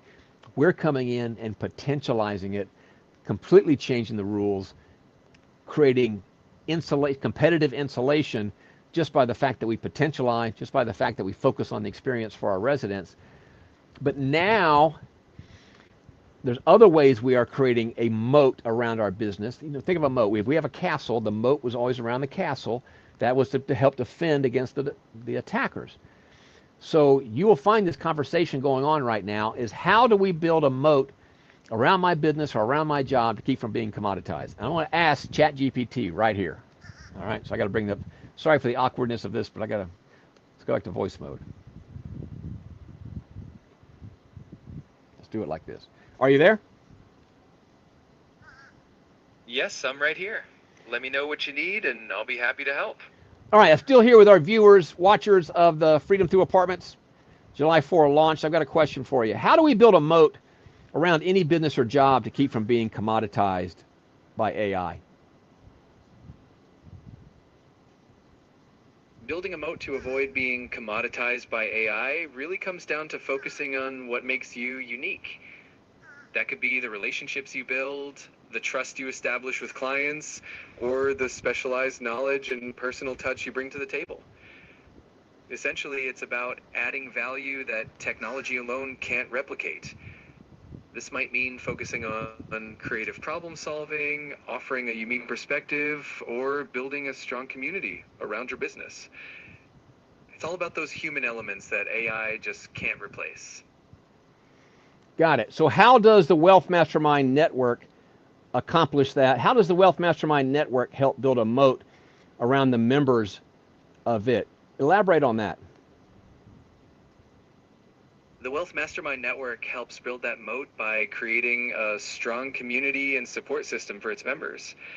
It connects them with like-minded investors, mentors, and industry experts, fostering relationships that go beyond just business transactions. The network also offers exclusive access to resources, training, and tools that are designed to elevate their skills and knowledge. This combination of community, education, and ongoing support ensures that members are always ahead of the curve, making them more resilient to changes and keeping them from being commoditized. All right, very good. Thank you. You're welcome. I'm glad I could help. If you have any more questions or need anything else, just let me know. By the way, AI never says no. Never says no. All right, so that's what we're doing. We're building a moat. It's about the human connections, the human relationships, the trust, the authority that is truly human, and the creative solutions. The creative solutions. And it's about, you heard him say the community, the ecosystem. That's why this platform is important. If you're out there solo, if you're all alone doing it, all alone, you're going to get commoditized. You're going to be overrun by the ecosystems, is what I'm sharing with you. Okay, let's go to the next slide, please, Larry. We've got a new event. It's called the Wealth Leverage Experience. This is one of these live demonstration events, experiential events you've been hearing me talk about. It's coming up in August. It's going to be in Oklahoma City. Oklahoma City is one of our market cluster markets. I own a project, a 56-unit project there. I'll explain a little bit later why we are choosing, or what's the benefits of having members buy in the same markets if they're so inclined. But we're hosting the experience there, and this is where there's going to be a demonstration of how everything works, how you can build your 12-month plan, how you can have your next 90-day plan. You get the blueprint for building your own platform for creating small apartment wealth without the workload. We give you the tools. We show you the tools we're using, access to the same people I'm using. We lay it all out there before you. And we're actually going to do a tour of my 56-unit property where we are doing it. We took that property, was at 80% occupancy. It was just a mess, and is at 95% plus, and we're going to keep going and potentializing it. So you'll get to see that. This is a new event, and it's $2,495 for being here today. We knock $1,000 off, $1,495. You do 3 payments of $599. Go to lanceleverage.com. Here's a question from TJ. How is this different from your old 3-day boot camp? By the way, if you have any questions, put them in the chat boxes. How's it different from the older 3-day boot camp? So there's no comparison. 3-day, a lot of you probably were in my 3-day boot camp. Every month I would do these, whether you attended in person or virtual. It was 3 days of a lot of instruction, a lot of Q&A. I'm very proud of the feedback we received for that event. It was very rich in content. It was very rich in data. What we have shifted to, when I stopped doing that, and I literally made that decision. June was 1 year ago. Our last event was in August last year. We don't do the seminars, and we shifted to the platform for all the reasons I'm talking about here. Now we still provide the training. We have different venues for doing that. A lot of the training is done online now. What events we do are experiential events. They're see a result. They're live demonstrations. It's to literally put you into the result. It's called results in an event. We put you into the result on these experiential events because that's where the confidence comes in. So that's the distinction what we're doing these days. Let's see. Any other questions, Larry? Here's from Jay. I was a past coaching client. Do I get a credit to upgrade? Absolutely. So, of course, I've been doing this for over 15 years. We have a lot of clients. You get lifetime upgrade credit to take from where you are into the platform that we're talking now. In a moment here, I'll be giving you a place where you can schedule an appointment to speak to someone and talk to you about how you can do that and what all your different options are, etc. But 100%, you get 100% lifetime upgrade credit from whatever you did in the past to the new platform. All right, let's move into segment 5. So let's talk about smart real estate for aspiring owners. These are for those of you that are in the launch stage. Maybe you own some rental houses, but you want to get into small apartments. Maybe you've never done a deal. Let's talk about what it means to you if you're getting into your first small apartment deal. So what's new here? Well, you're going to hear me talk about making the impossible real. I'm going to explain that in a moment. This is another example what's different between the seminar model and the experiential model, the see a result model. I'm going to explain where that came from. And that actually, I will tell you, was a byproduct of a hurricane, believe it or not. Buying tours. When I figured out the making the impossible real model, buying tours followed. We've done 2 buying tours now. One in December. One in December was in Oklahoma City. We did one, I think April, was in Tulsa. And they have surpassed my expectations of demonstrating how it's done. People get to see the result. They get to experience it. And they literally are making offers. It is a confidence booster like nothing else. Buying tours. I'll talk about that. We also have something new called the Certified Deal Finder system. I've referenced this a little bit earlier. You've maybe seen some conversations, some emails about this, is that you can become certified to how to find green light deals. And because you're certified, you're eligible to submit green light deals to the Mastermind Marketplace, where Mastermind members can pick them up and pay you cash and or equity. Matter of fact, if I pick it up, I give you 10% equity. But I'm also paying Certified Deal Finders. They get paid before the deal closes. They can get paid in the first 30 days. And so there's a really cool way I've set that up. I've really set it up for the Certified Deal Finders. They get a quick win. they get a quick win. And that first check, even before the deal closes, by your end buyer, instills confidence. And we've designed it that way. And then the mastermind members get access to green light deals through the efforts of others. Again, it's the ecosystem effect here. The quick win program is part of the Certified Deal Finder. I want to get you those quick wins, get you your first checks, and then marketplace and exchange. The marketplace is an exchange where you can put the deals up and people get access to it as well. So that's how we've made it even more powerful for the aspiring small apartment owner. Next slide, please, Larry. So I mentioned making the impossible real. Let me tell you where it came from. Remember I told you we had Hurricane Helene hit here in late September. We couldn't live here. Hurricane Milton was 2 weeks later. We couldn't live here for weeks. And Kim and I were living in Sarasota. This is an hour away, hotel for gosh, at least 8 weeks. At least 8 weeks, probably longer. And we were there living in the hotel, and it was my birthday. This is early October, and Kim said, "What do you want to do for your birthday?" Well, Sarasota, you may or may not be aware, is Ringling Brothers headquarters. It's the circus capital of the world. Used to be circus capital of the world. Ringling Brothers had their headquarters there. The Ringling Mansion is there, and the Ringling Museum is there. And so I had been there as a kid, having grown up in Florida. And I said, I want to go to the Circus Museum. Well, she kind of, cringed. But she's a good sport.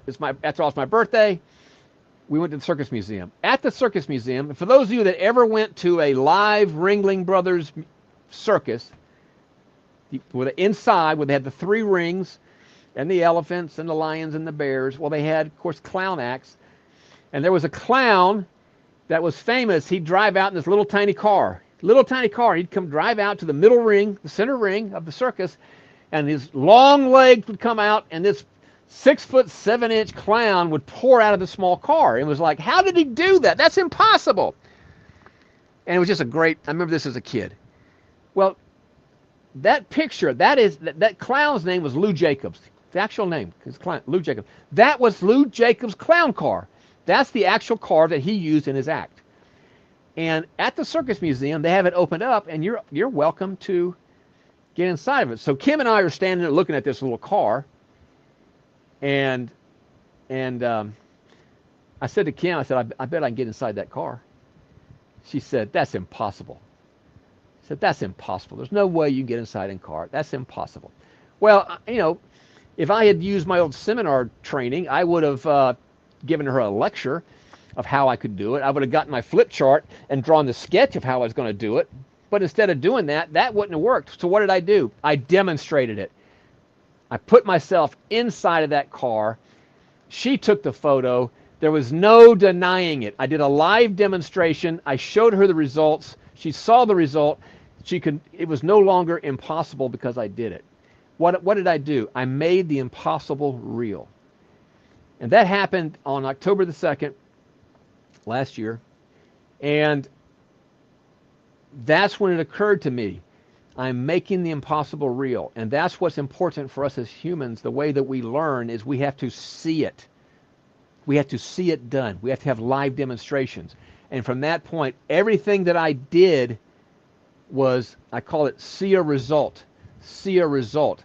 Whether it's our virtual group coaching sessions, whether it's our experiential events, we have to make the impossible real.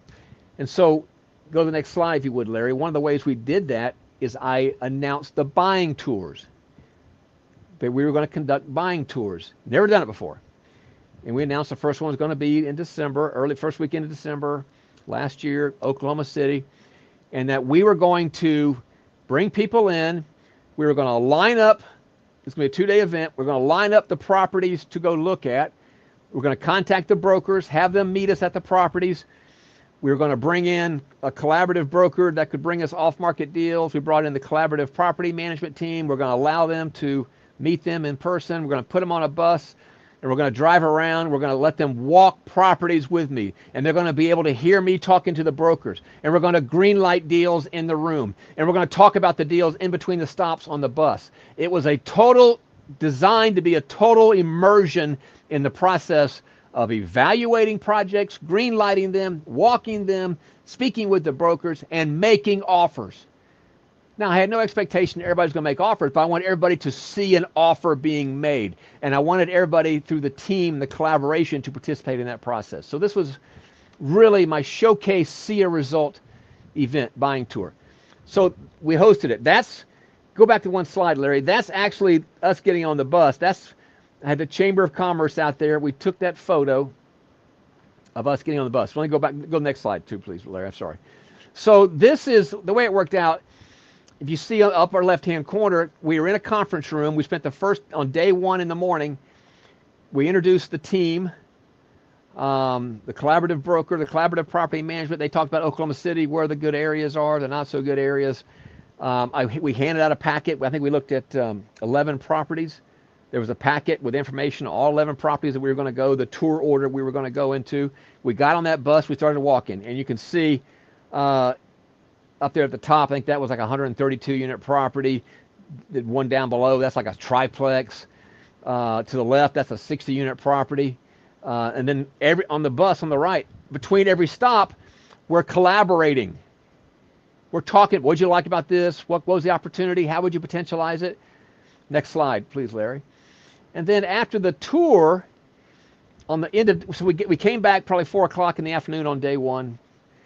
We went back into the conference room at the end of day one, and through all of day two, we talked about the properties and we made offers. We also did this. That picture in the upper left-hand corner is one of my property managers. She came in and spoke about how they potentialized the properties. And so everyone got to hear what a collaborative property manager sounds like. That's just part of the experience. They're living it. They're hearing it. People that I actually work with. And then I put them into groups.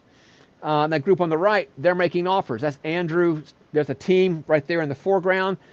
They're making an offer on a 20-unit property. The group in the back is making an offer. Also on the same 20-unit property. They're doing it, blindfold. They don't know what they're doing, but they're collaborating to do it. And so they saw the offers being made if they're not actually making the offers themselves. Go to the next slide. And here's the result. Now we had, I think there were 10 participants, and some of them came with business partners and spouses. And 4 people made offers. Actually, we had 5 offers go out. 4 people made offers. And you can see them right there. That's Jason Sauer. He's going to come up here in a little while for an interview. We're going to interview Jason. That's Prudence Howard at the top slide. That's Andrew and Stephanie Shields down there at the bottom. And that's Chris Bodine. They made the offers.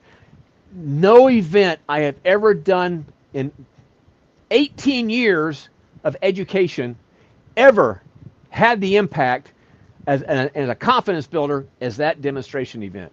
So when I talk about making the impossible real, from that, everything became making the impossible real. Every event, virtual or in person, is designed to demonstrate the result, to get a result, to get a result. And that's what came, out of that experience on that clown car. Next slide, please, Larry. So we got a buying tour coming up, July 25th and 26th this month.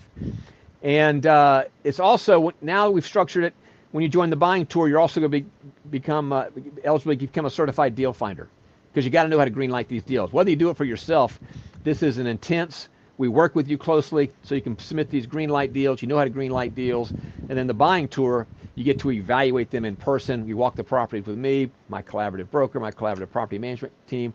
Go to lancelaunchpad.com, lancelaunchpad.com, and you can get enrolled there. And it's limited to 15 people. Now, we're also doing a virtual, in-person is limited to 15 seats on that bus. For the first time, we're doing it virtual.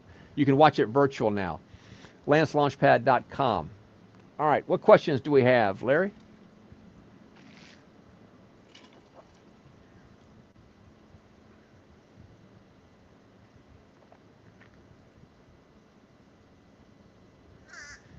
How did you get into that clown car? Okay, so I guess it's through the exercise I do and the workout routines and the morning routines. First of all, Kim's there telling me I can't do it. That helped a lot. It helped a lot. So then it was just, now I'm now I'm determined. That's how I did it. Plus, it was my birthday, and I was determined to show that, hey, I can still do this kind of stuff. So that was a big part of it. Great question, great question. But it inspired a lot of what you're seeing right now. Shelley asks, how many properties do you visit on a buying tour? Between 10 and 12. And the last one we did in Tulsa, 100% of them were off market. 100% were off market. They're not internet listings. There's no competition, but it's between 10 and 12. And so it's a full. Well, it's really, we do it over about 4 hours, and we design the milk route and make it logical so we can get high coverage of these properties. And we'll do everything usually from a duplex up to about 130 doors, all different kind of conditions, all different classes, and it's just phenomenal. I'm so proud of that event, of the impact it has. At the last one we did in Tulsa, at the first one in Oklahoma City, December, we had five offers, 4 people making offers. At Tulsa, we had 10 people making offers. 10 people. So the confidence is building. Okay, I just got a message here. Jason's with us. Let's go ahead and connect him in now, because I want to be respectful of his time and be a good time talking about the buying tour, because he was in the photos there. This is Jason Sowards, one of our mastermind members. We're going to be interviewing him about project. Hey, Jason, happy 4th of July. Oh, you're muted, I think, Jason.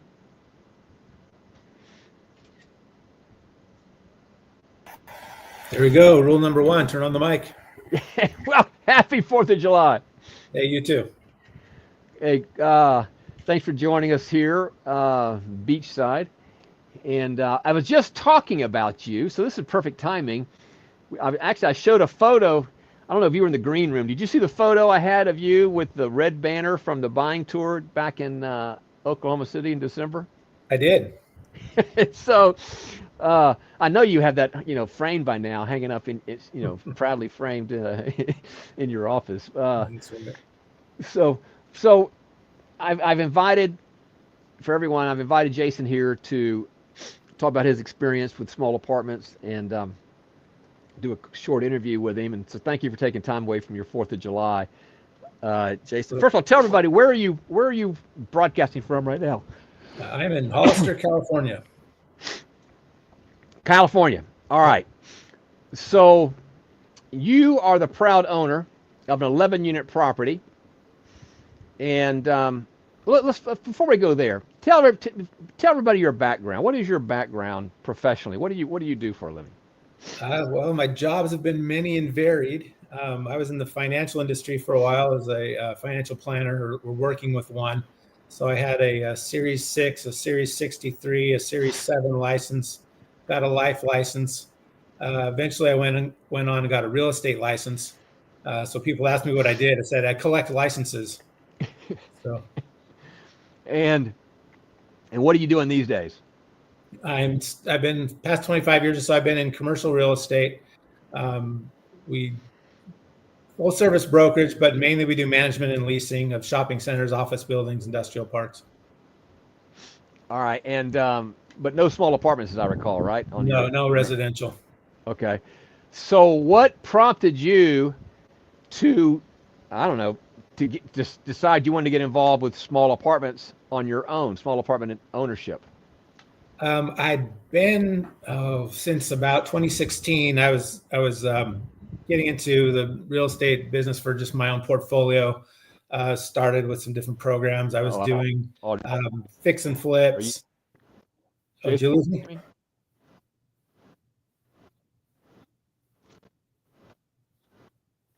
Did you lose me? A second. Are you? Hang on.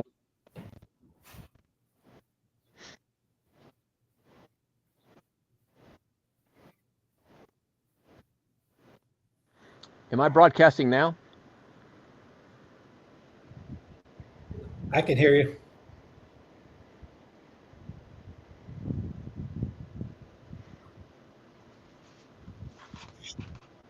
Hang on one second. Larry, take us off screen here. Let me figure something out here, if you can hear me.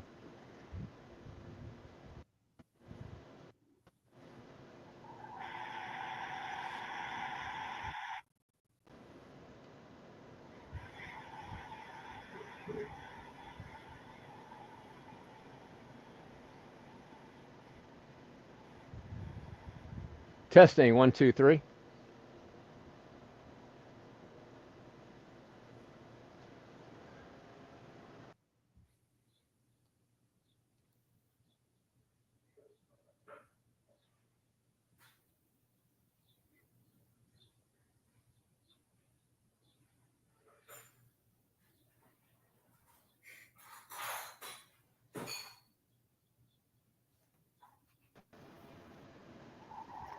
Am I back? We're back live? Was it something I said? I guess so. I guess so. It's Larry saying yes, all good. This is I told everybody this is absolute professional production. You can't see the string between the cans that are being stretched right now. So Jason, let me go back before I got technology disrupted. So I had asked, what prompted you to get involved with small apartment investing and ownership? Right. So I'd started out in 2016 doing some residential. I did some fix and flips. I did some gap lending. Did buy and hold of a single family. And then I was watching a Ron LeGrand, one of his big events, and you were actually a presenter there, and you talked about small apartments. And I decided I'd give that a go. So that was about 2020. That's when I started dipping my toe into the multifamily market. And you're now you own an 11-unit property. Talk about that project, if you would. Sure. So that one, I actually found that on Crexi. I know Crexi and LoopNet aren't the best ways to find properties necessarily, but usually if the deal doesn't work, they'll have to back off the pricing or whatever. So just happened to find one that worked. The deal had, it got it inspected, came back to him. There was, even though it had been recently rehabbed, it was kind of one of those, lipstick on a pig kind of things. Did a lot of cosmetic things, but there were some other issues with the property that we had to deal with, including the roof and some other items. And so when I came back with this litany of things that were wrong with it, they played ball a little bit, and I got a big price deduction on that when I purchased it, and made it work out. And you're still in the process of potentializing it, correct? I am. I had some different ideas for it going in. One was covered parking. The property is in Council Bluffs, Iowa, which is in the Omaha MSA, just right across the river from Omaha. And they get a lot of crazy hail out there, so I thought that might be a good thing to do with some covered parking. They, might be able to get some, reduction on their car insurance or something, benefit in other ways. So that was one of the plans I had. Another one was putting in a washer and dryer inside there. And then another one was to put in some storage units in the basement. I did get about 8 storage units inside there. So far, I haven't rented any of them out. I think they like the idea of having storage. I don't know if they like the idea of having to pay for it. So we're still working on that one. I might have to maybe have a special or something, try to get something out of it. But they're there now. I didn't put in the washer and dryer yet. There was some certain interior modifications that had to take place to make it, legal as far as the city was concerned. And so I did do a lot of them, but I'm just waiting to see, if that's the direction I want to go. I mean, you get 150, 200 a month maybe on a property that size off a washer and dryer, and then you got to do all the maintenance and everything else. And so we're trying to figure out, how to best set that up, if it's going to be, coin op or using a card, or just charge everyone a flat fee and give them free reign to, the washer and dryer. So some other options. And then turns out that not a lot of the people that live in that property have cars, and so we decided not to do the covered parking either. But we'll see how it goes.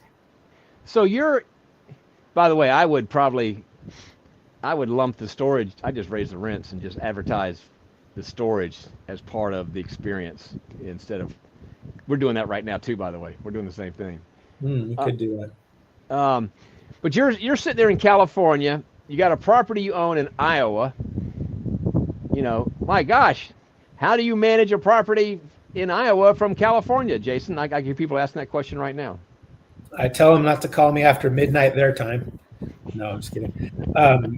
Yeah, I got property managers there locally. I've vetted probably 4 or 5 companies, narrowed it down to 2, and I just kind of went with my gut and picked one. They've been really good so far, and just stay in contact with them. I haven't been perfect at it, but I've been trying to do those weekly huddles, every week, once a week, and just check in and see how things are going. And have did pretty good for a while, and then it's kind of slacked off the last month or so, but still checking in. So, yeah. And one of the questions I need to ask, we had this question earlier, is to the extent you're comfortable talking about it, or you don't have to, is how did you fund this deal? How did it get funded? So I sure you remember those books from the late 70s, whatever. I think it was Robert Allen, The Nothing Down. Yep. So I wanted to see if I can get a property with nothing down. So I did get the third party financing. Of course, I went through Kyle Nation, someone you recommended, and I got the loan there. And then for the money for the potentializing and the new roof and everything else, we had to raise some more money. So I looked for private money sources. I got a family member to put up a good chunk of that, and then I got somebody else from inside one of the coaching groups to put up the balance of it. And so I have 2 private money lenders on the property. So mission accomplished. Right. Mission accomplished. So when's your book coming out, Jason? Nothing down nothing down 11 units. That's right. So I did have, I cheated a little bit because I did put up the EMD myself, the earnest money deposit, but I paid myself back when I got it from the private money. I didn't want to go through the hassle of trying to round that up. I only had a few days to put it out there. So I did do that myself, but I paid myself back. So I have nothing out of my pocket into that deal. Excellent. Outstanding. So we have people that are viewing that are probably, well, I know we are, that are still looking to get their first deal done. Or we have folks that maybe own some rental houses looking to make the step into small apartments. What's the single most important thing you think that you learned or that you would share with them that are, they want to be the next Jason, or they want to get that first small apartment deal? What would you say to them is the most important thing? So probably, well, there's a lot of things, but probably an extended answer would probably be to don't fall in love with the property. If you get too attached to a deal, and don't try to force a deal to make it work. There's other deals out there. It's like you said, it's a math puzzle, and the numbers have to work. And if they don't work, move on. If you try to make it work, it's not going to bode well for you. I mean, you have to leave a cushion, because things rarely, if ever, go exactly as planned. And so you need to make sure that you have the finances in there to cover everything and leave a lot of wiggle room for yourself. In other words, you have to have a Mr. Murphy factor when Murphy shows up, of Murphy's Law. Exactly. Yeah, like all my potentializing, I'd kind of counted on that, in planning out the numbers and everything, and none of it really worked out.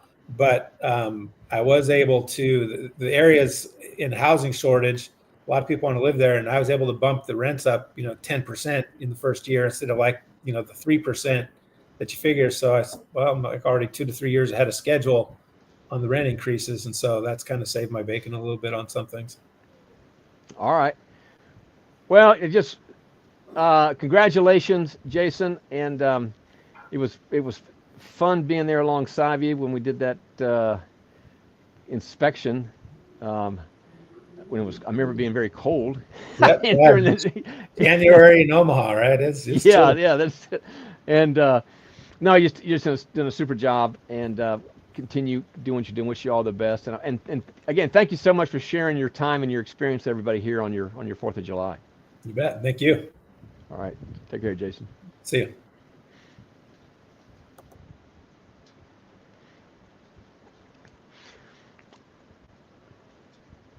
All right, Larry, so let's check in here. Let me check our clock. So we're going to, I'm running behind on the official scorecard here. And I'm just going to keep on going, everybody. And we may go beyond the time frame because I've got a lot of stuff I want to share. But that was important. Jason's one of our mastermind members. So here he is, lives in California, San Francisco area. He's doing a project in Iowa. So the wealth without landlording proof is right there. All right, let's go back to where we were starting, me, Larry, on segment 6. Let's talk about Fairmont. So this is important topic. This is, I have to give this project, I need to tell the story. This is the property that launched this platform we're talking about. So go to the next slide. And this, we're going to talk about Fairmont Village Apartments, which is a 44-unit property in Fairmont, West Virginia, that led to something called Operation True Potential, which led to Ridgewood Village Apartments, where we've kind of fine-tuned the model, which is now leading us into multi-property roll-ups. And so this Fairmont is the property that launched this platform. Next slide, please, Larry. So during the pandemic, one of our members found or referred me to the 44-unit property in Fairmont, West Virginia. Fairmont, West Virginia, by the way, is 15,000 population, very small town. It had good math. It was a very distressed property. The economic occupancy was 22%, and it had a mortgage payment that had to be paid on it, and the current owners were coming out of pocket. They were having to sell other pieces of real estate to pay the mortgage, and that's just a bad situation. They had some life changes, some health challenges, and it was a family-run business. And so I connected with them, I guess, in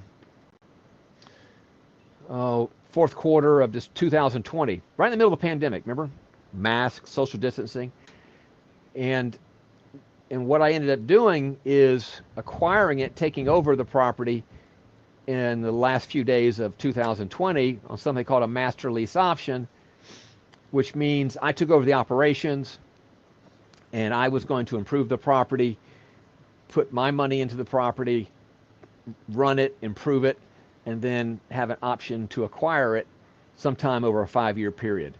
In other words, I was, if they would allow me to run the property and to buy me time to improve the property, I'd give them a higher price in the future than I would be able to give them today. And this is very common with master lease options projects. And so we took over the property, like I say, last days of 2020, and had a number of challenges on the property. One of the first challenges we had was that it had such a bad reputation at that time, because it was kind of a drug haven, petty drug haven, that when we would advertise the property and we'd say, okay, we're the property across from the college, people would hang up on us. Couldn't get anybody to come.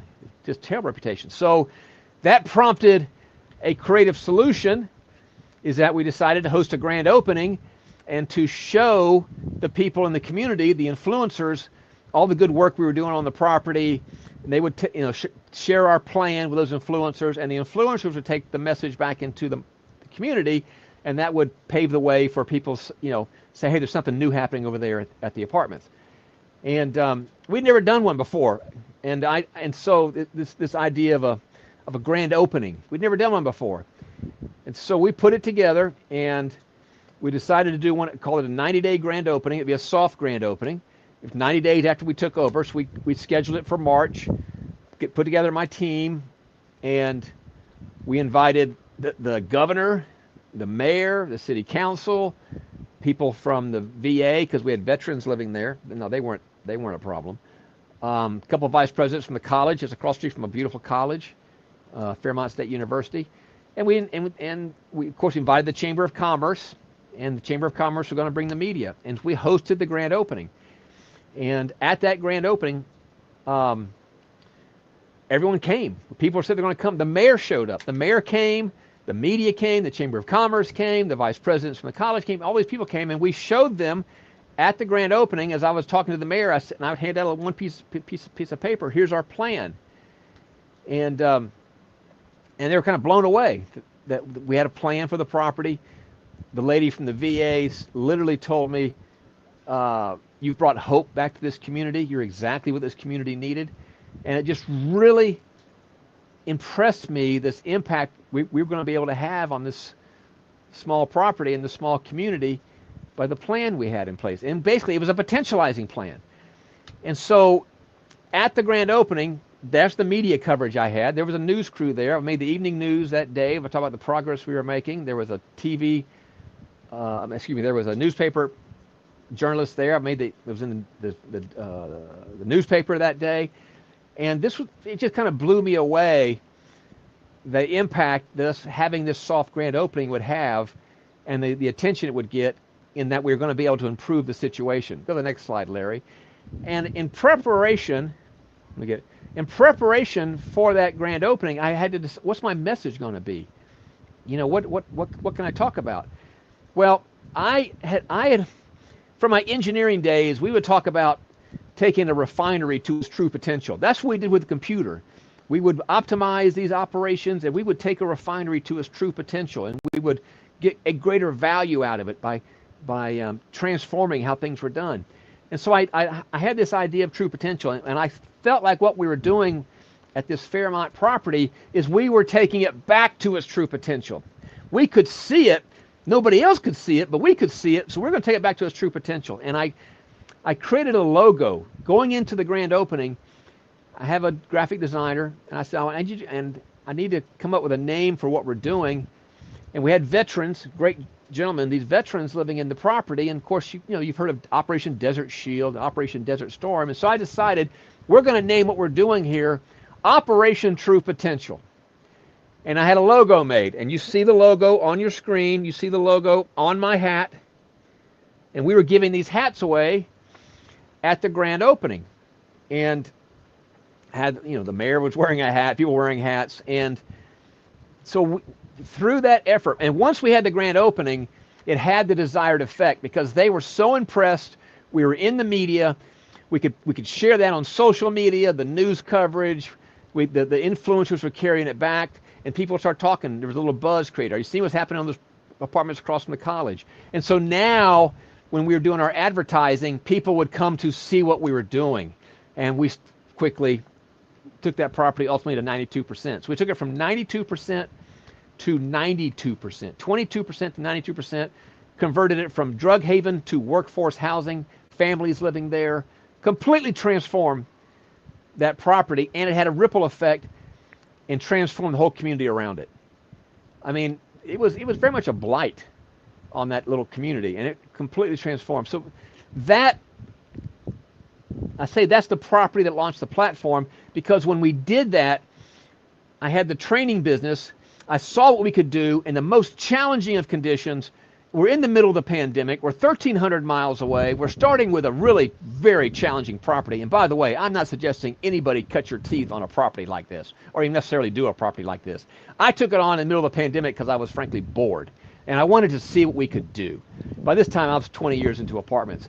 And so I was so blown away by what we did and the impact we had. I came out of that, as we were in the early days, I could see the transformation. I said, I need to leverage my training business and what we're doing there to go empower more people to go out and do this across the country, create workforce housing, and transform these small multifamily communities for the better. So that's what we did.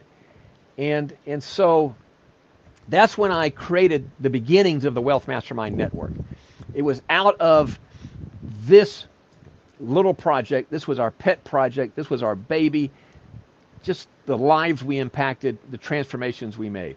And so I want to share, it's called, we renamed it to Fairmont Village Apartments, and it was our baby, and it was just a great success story that launched where we are today. But I need your help here, because I want to share something that happened recently. Bring up the next slide, please. Father's Day, June the 15th. You probably saw this in the news, or you've been seeing it in things I've been sending out. Torrential rains in West Virginia, in Marion. This is in Marion County, particular Marion County. Torrential rains, tremendous damage that was happened in that area, and our baby, our pet project had, this is on there's the largest building. This is the 28 unit property of the 44 units, the 28 unit building. The wall collapsed from the water, and I think it's 24 units or 25 units occupied in that 28 unit property. Everybody got displaced. I mean, this happened all of a sudden. Everyone got displaced. Everyone had to be moved to a shelter on Father's Day in the afternoon amid torrential rain from this. You just see there, so you can see the damage. And then the city condemned the building. And we've had to put a fence around it. No one is allowed in there. They're not allowed to go back inside for safety reasons. So their belongings, their medications, their photo albums, they were completely displaced. And so this happened. I've never had anything happen like this before on a project. This happened Father's Day, June the 15th. We jumped in, do the same thing we've always done, take care of the residents, how to help them with their experience, helped with the fire department, the police department. They ultimately found them shelter at the college across the street for a few days. We helped quickly get them cash. We sent them refunded their unused June rent, refunded their security deposits because they're not able to go back, to get them cash in their hands. Helped some of them get access to apartments. Cut a deal with a management company that had some apartments. They were going to give them first month free. And so the whole team, my team has been been doing everything they can to help our residents, and this, as their lives have been totally disrupted through this water event. And so we created a GoFundMe on the morning of the day after. And so I want to ask, I've got an offer for everybody right now. Go to the next slide if you would, Larry. Oh, by the way, before I go make the offer, we're working a lot with the Red Cross. This is Zachary Byers. Great to work with. They were there on the scene as well. He sent this is the next day after the thing happened. And this is, we're just trying to sort stuff out. Everybody's trying to figure things out. Very kind comments he gave to us. Thank you for your prompt response and the comprehensive assistance that your company has provided in this matter. And I felt what my message to the team was, we have to just keep focused. A lot of questions. What do we do? And it's, well, we focus on the residents. What can we do to guide them to more resources? What can we do to get them what they need next? And that's what we're doing, especially my team that had come to know them from the time they moved in to, all the time they were in the property. And so for me, the project, the things that happened to it was, you hear me talk about focus on the resident experience. That doesn't change. That was the marching rules here. Even in this time of crisis and tragedy, we still focus on the resident experience. And that's what we continue to do on that project. So this is where we could use your help. We set up a GoFundMe, and it's for Fairmont Relief. It's for those residents who are affected. I mean, they lost all their belongings. They're finding places to live. And so every little bit counts. So I've got a special offer for you. First of all, we have the GoFundMe, and some of you have already contributed. Thank you so much. It's at FairmontVillageRelief.com, and it's a video. You can know it's the real deal because I'm running a video on it. It's me talking. All right, so you know it's the real deal. This money is 100% going to the affected residents. So I was thinking about this. For everybody who donates at least $25 today, everybody donates, or any time for that matter after this, but everybody that donates at least $25, I'd like for you to do it today. I have a book. It's called The Black Book, The Doable Deal System. Can you see this? The Black Book. Now, this book is not available publicly. I've never made it available publicly. I sold it with a $1,500 course, which explains everything behind the Greenlight software. Okay, there you go. Explains everything behind the Doable Deal System. And this is my little black book. This is literally the math puzzle solved for small apartments. And for everybody that donates minimum of $25, and you send us the receipt to clientcare@fcgllc.com. Put that up there too, if you would, if that's possible, Larry. If you'll email your receipt to Client Care. I'll send you the PDF of this book. I call it a $1,500 book because that was what I was paid to teach this. So go to FairmontVillageRelief.com. You'll minimum $25. I'll tell you the leader in the house right now is $1,000. $1,000 investment, but if you do minimum $25, these residents could really use the help right now. All the assistance you can help right now, and you email your receipt, which will GoFundMe. Will send you a receipt. Email it to clientcare@fcgllc.com. I'll send you this book, the PDF form. All right. So I just want to help them. And you saw the photo. You'll see the vid when you go to FairmontVillageRelief.com. You'll hear me telling the story I just shared with you. You'll see that photo, etc. And this is yet a way we can help, with our residents as they move on to the next part of their lives with regards to housing. So FairmontVillageRelief.com, that's the web page. You do a minimum $25 donation, email the receipt to Client Care. That goes to our office, clientcare@fcgllc.com, and we'll send you the PDF to this book, The Doable Deal System, $1,500 book. All right. And, okay. Larry, let's do this. in the interest of time, I'm going to jump into the next segment. And you can catch me up on Q&As at the next one. Let's do that. I'm looking at my time here. Let's see. We're on segment 7. We're going to talk about wealth leagues and local power. This is also what we're doing now. This is new. Please, let's bring up next slide on this one, Larry. So what's new here? Well, we've already talked about potentializing. You heard me speak about it. You heard Jason speak about it. Potentializing is getting the true potential out of these assets, which I think is the whole name of the game, enhancing the experience for our residents. But we're also going to talk in this segment about collaborating with other owners in a local market and the reasons you'll do that. And I'll tell you right now what you're going to do. Imagine in Oklahoma City. So I own a 56-unit property in Oklahoma City, and I have a management team, and I have vendors.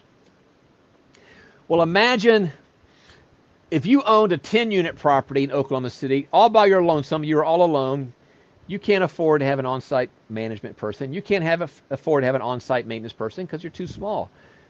But imagine that you were part of a wealth league or part of a network in Oklahoma City that included my property and some other 10-unit property owners and maybe a 20-unit property owner. And combined, we have 150 doors. Combined, we are a cluster of independent owners who are choosing to collaborate with each other. And we're going to share an on-site manager who visits from property to property, who's on call all the time for the needs of our property. We're going to share a maintenance man who goes from property to property, kind of a handyman type.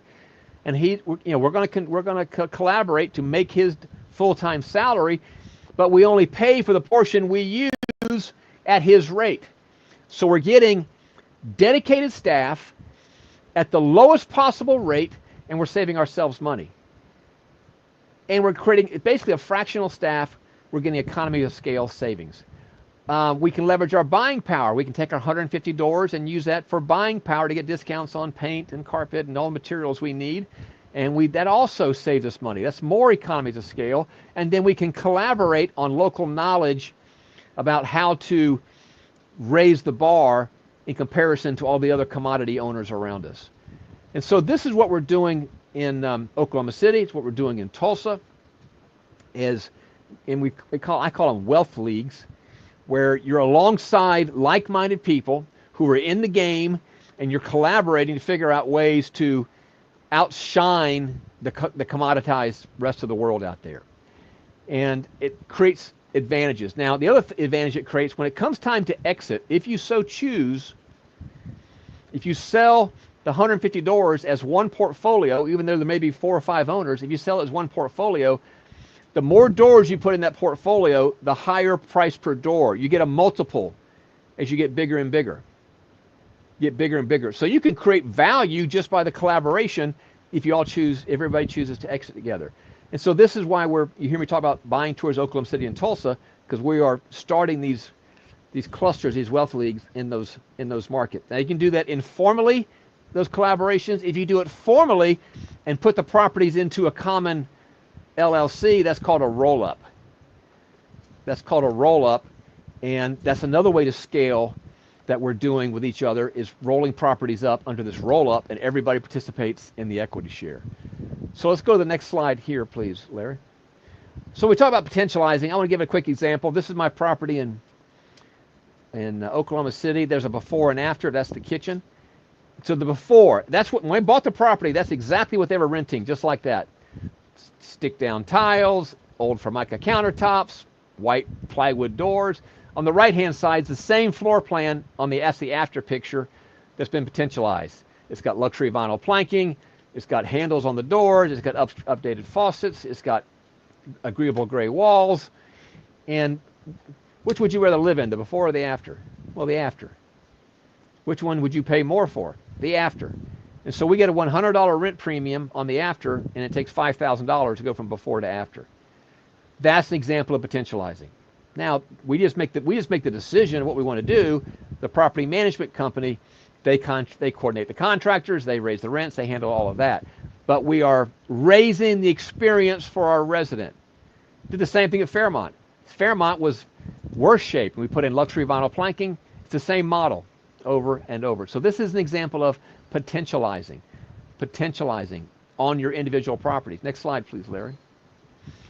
Now, one of the other things we did on that property, that's my wife, Kim, and that's our dog, Riley, really her dog, Riley. He followed us home one Saturday.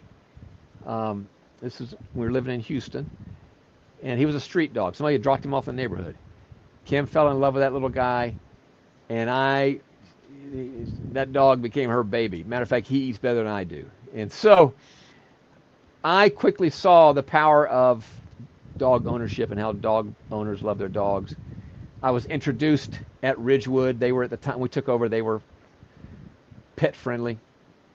And we have now since standardized upon dog friendly as a means to potentialize, because it turns out 2/3 of Americans own a dog, only 1/3 of apartments allow dogs. And so I saw it as a business opportunity. And so now we make our dogs dog friendly. We put in dog parks. Now we look at putting in mobile dog groomers. We have events for the dogs, all because that's a way to enhance the experience. I'm readily accepting dogs, and of course we get dog rent for that. We get dog deposits. There's fees that come with that.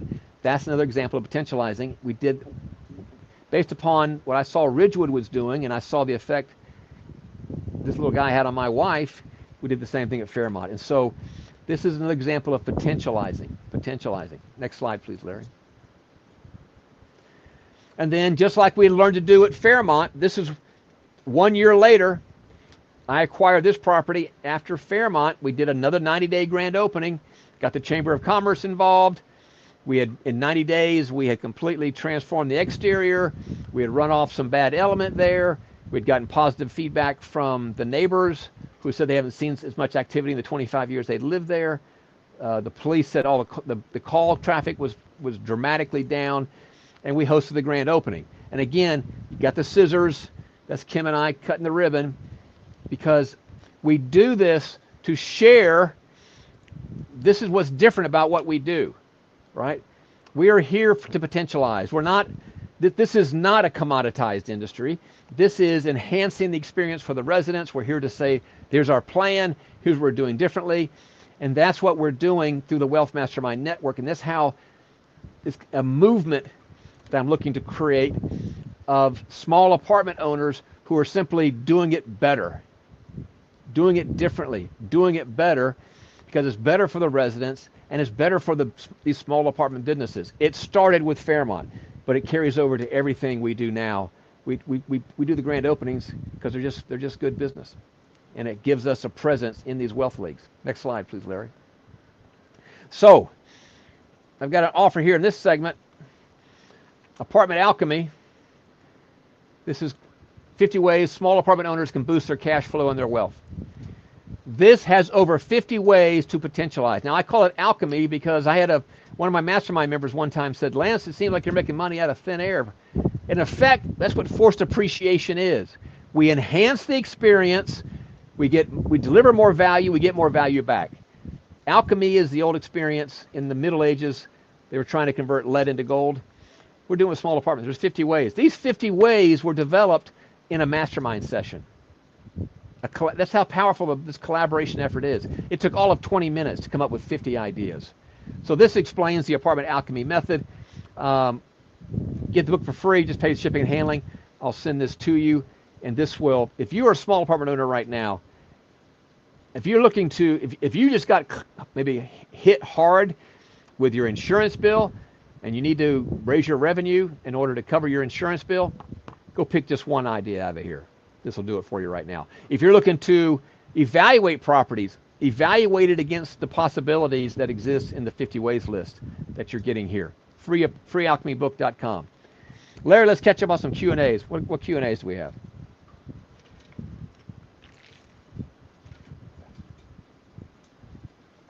Can you give another example of a wealth league? Yeah, certainly. So I think of it in terms of doors. You know, really to have a full-time on-site manager and a full-time maintenance man, you need a minimum of 100 doors, probably like 120. So if you don't have 120, you're going to gather up a total of 120 through other like-minded owners. And we do this through the mastermind model because everybody's on the same page. And then we encourage them to share resources amongst each other because you'll get much better staff at much lower cost and much better impact for your property. And so it's like, I don't know, it's collaborating with other owners is what it is. Now you own your own property, it's voluntary collaboration, but if you can lower the expenses and give a better result, this is a way to do it. So you can, and then if you really build up to about 500 doors, you definitely can get a different multiple when you go to exit. And then the group of you can decide you want to sell at one time. But it's kind of like a consortium effect. How can we help each other in these particular markets?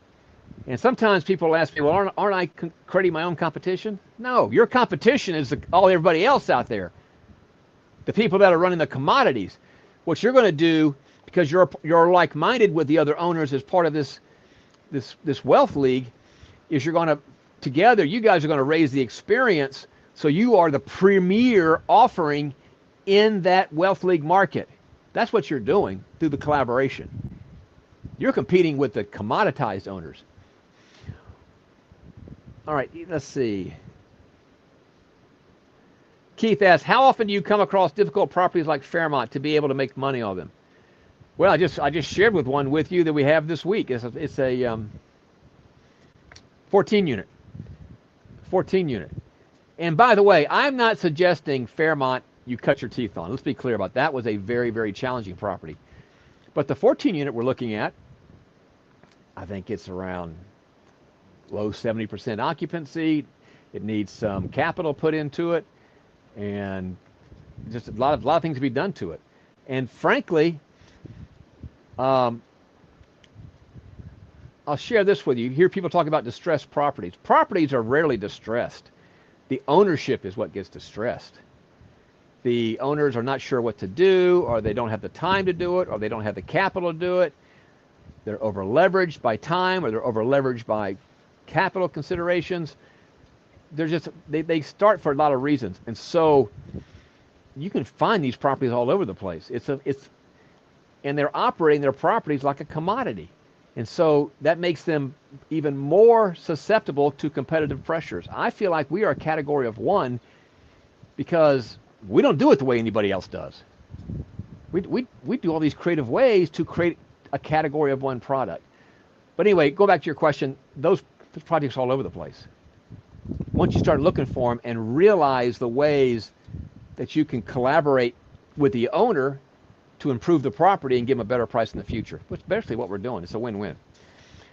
All right, let's go to, reminder of the coming events. We've got a buying tour July 25th and 26th. That's going to be in Oklahoma City, and we're doing it virtual for the first time. Got the Wealth Leverage Experience. This is a new experiential event, August 21st to 23rd. The next quarterly mastermind is going to be September 12th and 13th. That'll be in my Houston headquarters office. Next slide. And I'm looking behind me. So, you see that black behind us? Welcome to Life on the Gulf. That's what it was this morning. So, all right. Don't worry. I got a backup plan. Let's go to segment 8, the legacy track. Larry asks, is that a hurricane coming? No, that's just a bad afternoon storm here in Florida. So, the legacy track. Now, this is new. This is certainly new. Everything we've done. Remember, there's 3 tracks. There's the launch phase. That's where people are looking to get their first small apartment deal done. There's the growth phase. That's where you're scaling up. Then there's the legacy stage, or the legacy track, and when you're thinking about generational wealth. How do I have this survive me? How does it go on to benefit my heirs? How does it go on to benefit my favorite cause? And one of these ways is, I mentioned the roll-up in the last segment. A roll-up is a way of legacy planning. Because if I offer you to join my roll-up, then what I'm going to do is you're going to contribute your property into my roll-up, and I'm going to give you shares in my LLC in exchange for your equity. I'll take over the operations, and you'll get a dividend, a passive distribution from the LLC. You'll get, anytime some properties are sold out of the LLC, you get a distribution there. And so that is a way of a legacy planning. And it's something, if you pass away, your shares pass on to your heirs, and it does it in a taxless transfer. So that's just one way of doing it. Another way of doing it is what I call Family Office Light. And this is an offering we have called the Wealth Legacy Engine, where we put in place the machine, we put in place the business that continues after you do, to keep acquiring deals, to keep potentializing the assets that you started. In other words, we're going to build you your own platform. So now we're taking the platform model. You can join my platform, or if you already have the properties, we can build you your platform that will outlive you. And that becomes the wealth engine for your legacy. So that's one of our newest offerings, addressing the legacy stage for those of our members there. Next stage, next slide, please. Now, speaking of legacy, I've got a character here. That is Orange Bird from Disney. Now, what does that have to do with real estate? Well, let me make a connection here for you. Orange Bird is the only character on a Disney property that was never in a Disney movie. Okay? If you've been to Disney World lately, you would have seen Orange Bird. Orange Bird was created late 60s.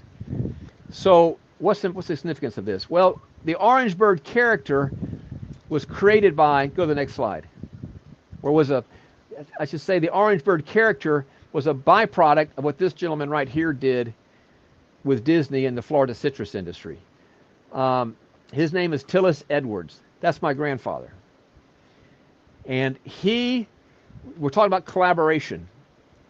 And I believe everything happens for a reason. So I wrote a book about Florida when I moved here to this island, called As It Should Be. There you go, As It Should Be. And it was inspired by living on this island. It's about old Florida. It's called Tales of Old Florida, the Land, the People, the Times. And I wrote about growing up in Florida and what happened to old Florida, and how this is one of the last places for old Florida. But in it, I did all kind of recollections of growing up here. Of course, growing up in Florida, the citrus industry is one of the very strong industries it used to be. And my grandfather was one of the gentlemen who helped to build that industry. And what did they do somebody asked about roll-up. These men from the late 1800s through the 1900s The men that built the Florida citrus industry were all self-made men. They were entrepreneurs. They were business growers. I mean, they were entrepreneurs. They buy these groves. They were creating Florida concentrate orange juice, and they built the industry, literally, in collaboration. They built the industry because it was what was best for Florida citrus. Not California citrus, but Florida citrus. And men like my grandfather built the industry. And they, as a result, the Florida Citrus Commission, which my grandfather was a member of, appointed by the governor, when Disney announced they were going to build Disney World in 1967, they did an alliance between the Florida Citrus Commission and Disney World to have an orange juice pavilion inside of Disney, and Disney created the Orange Bird character to support that alliance. Now, the reason I'm sharing this story, because as I was learning about this as an adult, telling these stories and writing the book, it struck me, how can we do the same thing in small apartments? And that's what wealth leagues do. It's individual entrepreneurs coming together to collaborate for the benefit of their cluster of properties, for their small little boutique industry in these markets. And so it really comes down to collaboration. That's what made Florida orange juice the most widely known brand across the world when it comes to orange juice. Most widely known is because of the efforts of those individual entrepreneurs in collaboration and doing what was best for the group. Now, they each had their individual groves, they had their individual businesses, but they collaborated. And you never know what's going to happen when you stop being all alone. If they'd all been individual farmers out doing their own little thing, you would never heard about Florida orange juice, because it was the Florida Citrus Commission that started marketing Florida orange juice. Just like we're pushing the movement of how we're potentializing these assets. That's why we're doing the grand openings. We're creating that presence of what we're doing to improve the entire process, the entire industry of small apartments. So I want to share that with you, that legacy that ultimately I connected the dots, how it's benefiting us in small apartments. By the way, you want to get this book, I don't have an offer here for this, but you can get this on Amazon. Get this on Amazon. Read more about it. Florida citrus industry there. All right, next. So in the interest of time, Larry, I'm going to go to the next segment because I can feel the breeze. You can see the banners picking up here. Let's do check in on any questions or comments.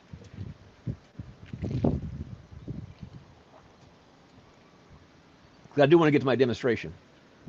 What type of deals do you partner on? Great question, Bonnie.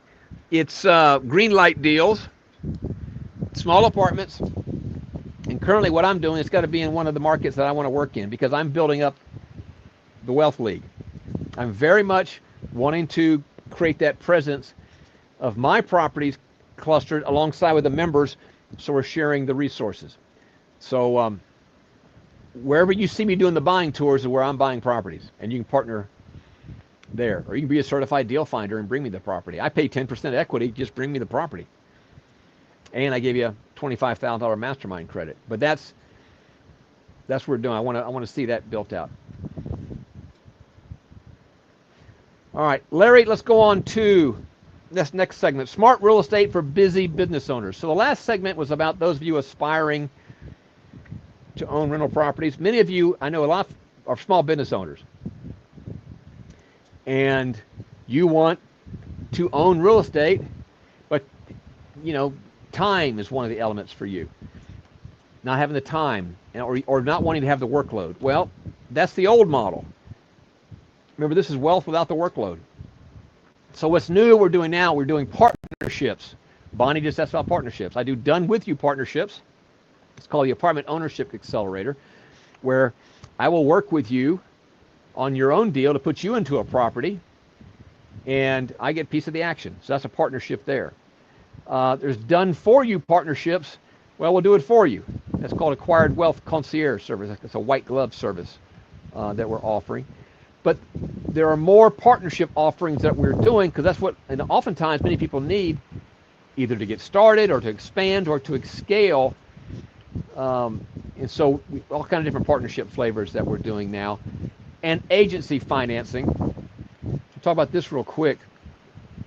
Agency financing is Fannie Mae and Freddie Mac financing. It's called small balance loans for multifamily. These are the best loans there are in multifamily.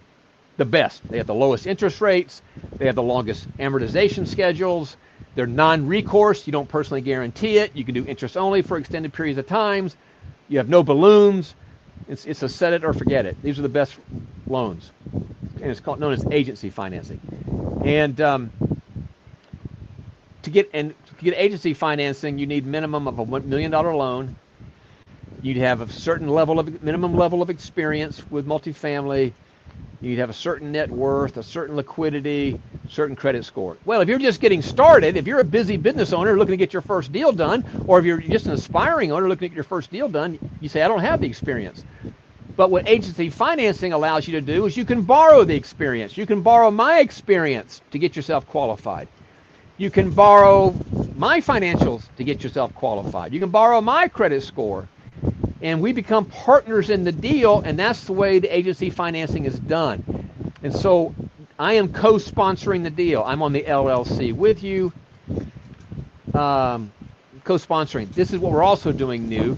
This is a way to get you into absolutely the best loans and non-recourse, and even when you have no prior experience, because you're going to borrow my authority, you're going to borrow my experience. Remember we talked about borrowed authority earlier? That's what we're doing here. Okay, I'm going to skip this interview because I want to get to, and I'm checking, let's see. Hold on, I got to check the weather. It's windy, but maybe it's going to blow over. This is Hurricane Alley.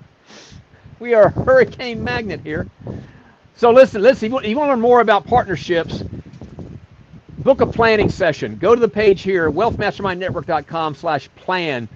There's a calendar there, book an appointment, and I have a strategist speak to you about all these different things I'm giving you here. And they can send you information, but let's get a conversation started, and we'll do a planning session and tell you what your options are. We have things for all different budgets. I just want to get you into the game, and I want you to remember I said strength in numbers, get the collaboration. Let's go and go to the next slide. We're going to skip the Q&A because I want to get into, let me check one thing here, Larry. This is funny.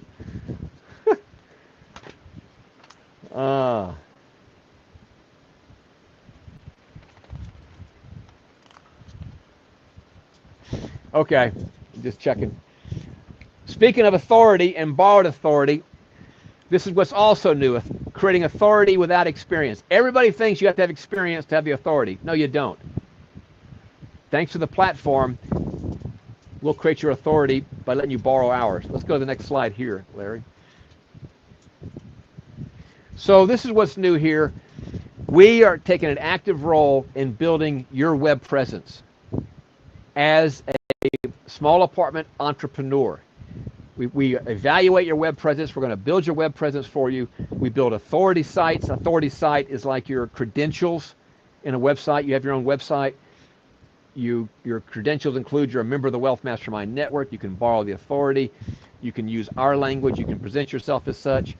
We can put sizzle reels that really jumps out as what we're doing in small apartments and shows what you're doing. For example, for those of you that attend the buying tour, we will have a crew there, a camera crew and a video crew, taking pictures of all the people there, because we will use that in the sizzle reel.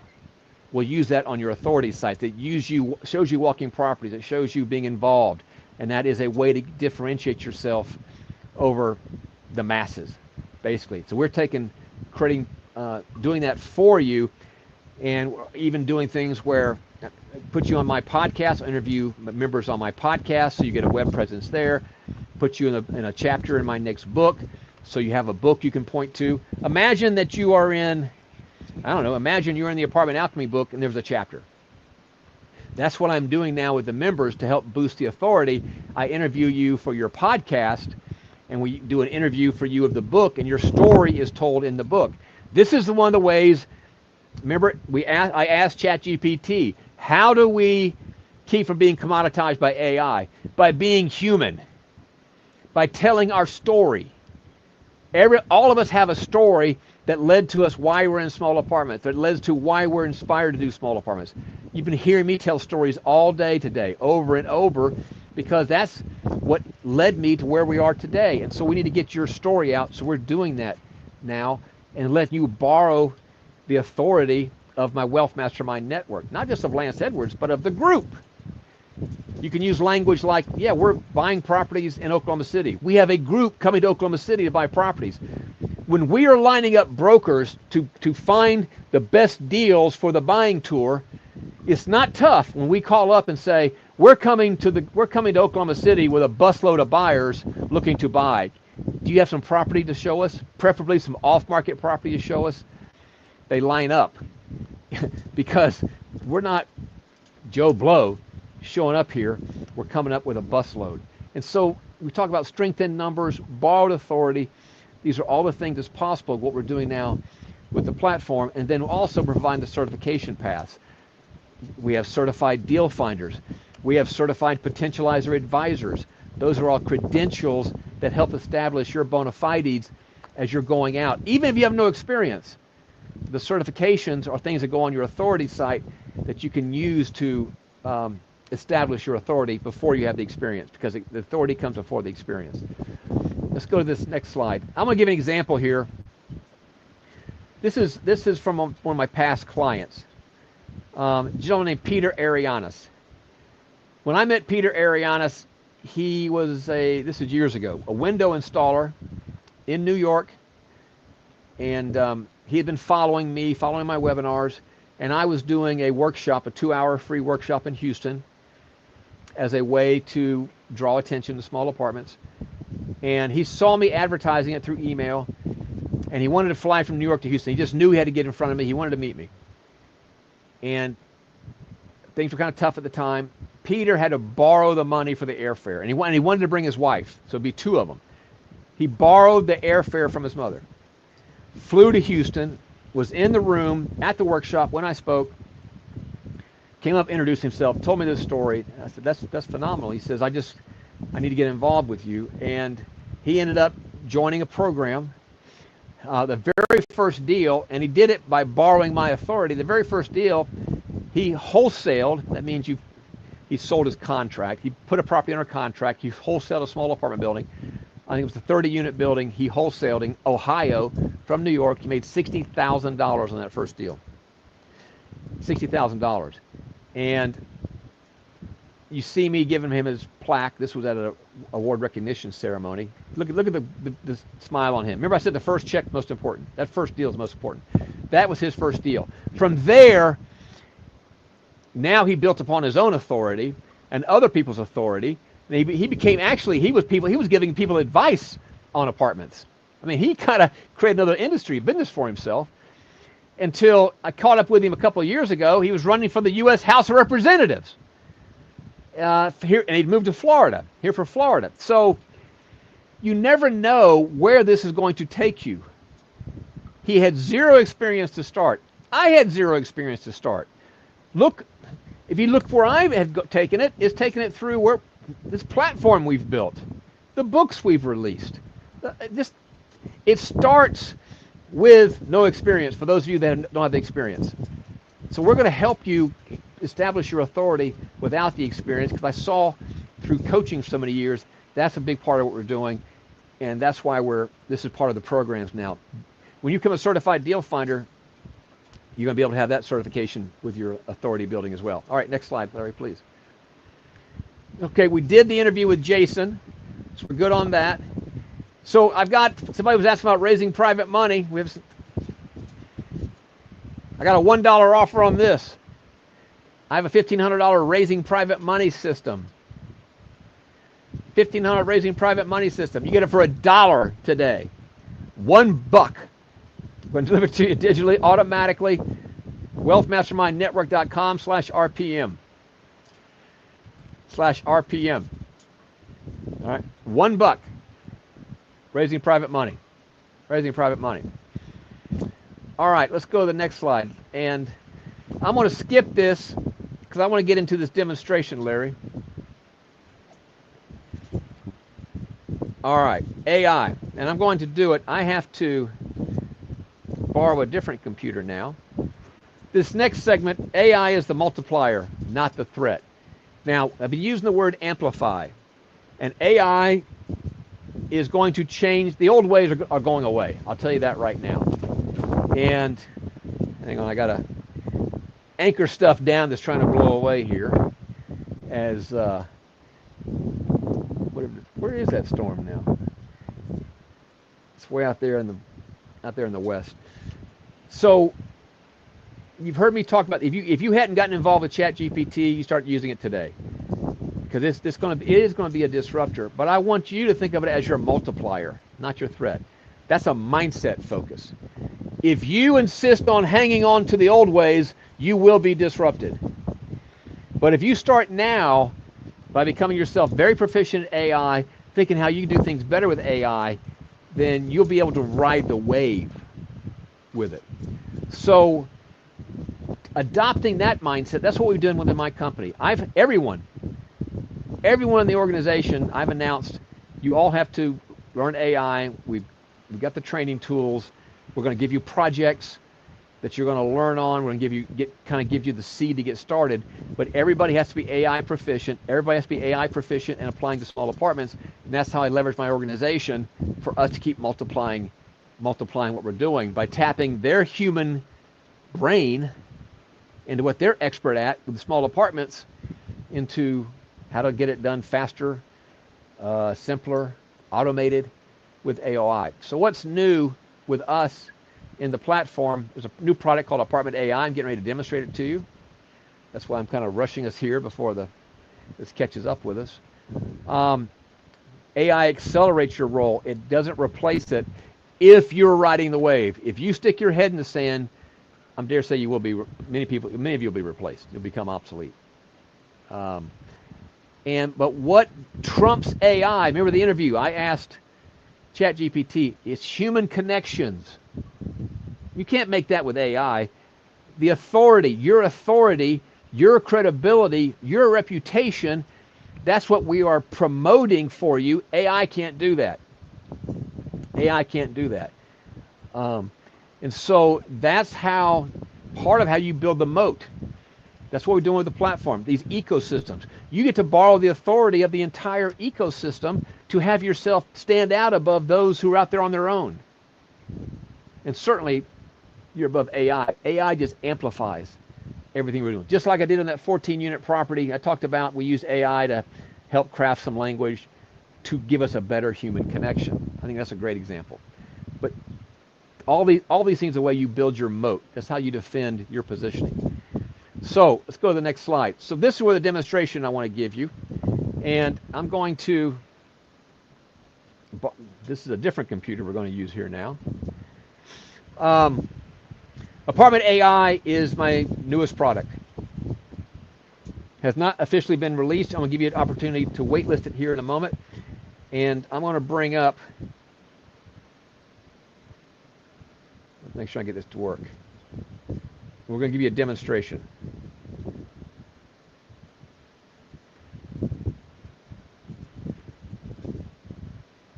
Hang on one second.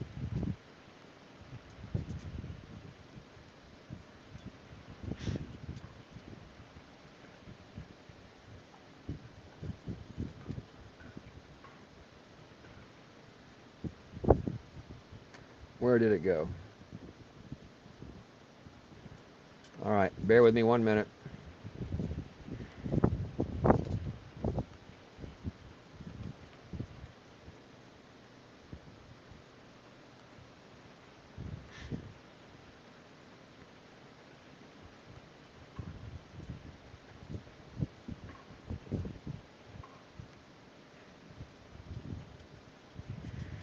Okay, so I'm going to bring this up on the screen if I do this right.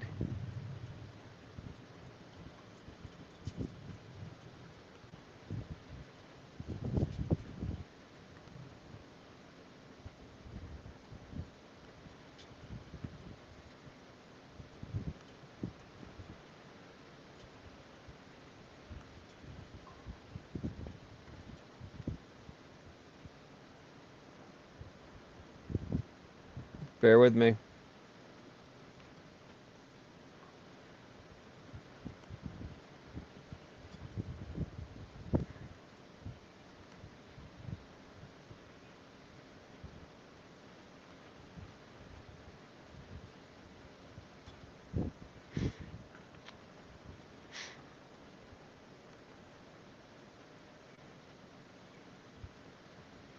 Larry, am I still with you?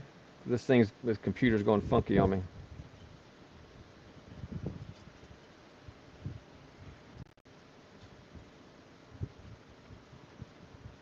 Larry, you still with me? Looks like I'm broadcasting.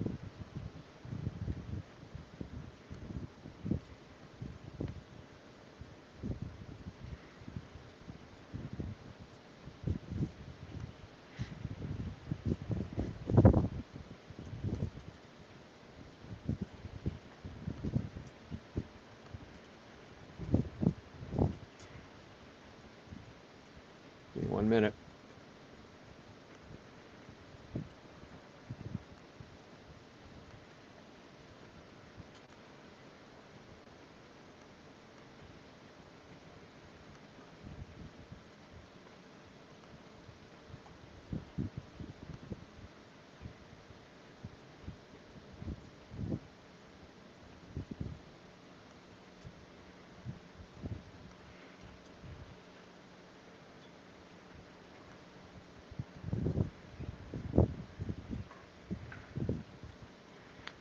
Larry, can you hear what I'm saying?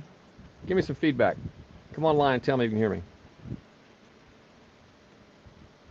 Yes, I can. Okay, all right. This computer's a little bonkers, so I gotta bring Did you this back. reconnect Yeah. that one? Yeah, Okay. I'm having to. It dropped me off of this server, so I'm having to reconnect real quick, and then I'll do the demo. So everyone, just stand tight. Take another bite of watermelon, whatever you're doing, and okay. Let's see here. I'm close. Had it, the internet rebooted on me, but I promise you, when I get this to work, you're going to be blown away by this. And this is not part of the anticipation that was planned. All right, so I'm gonna get first I'm gonna get myself back on the system here, Larry. I'm coming up now.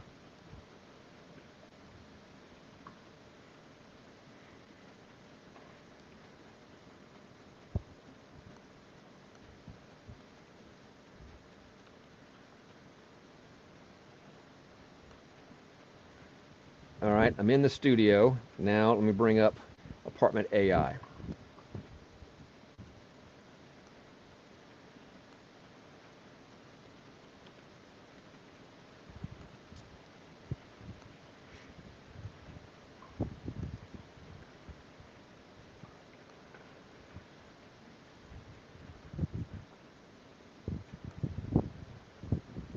All right, let's see if it's going to work here. So I'm going to present.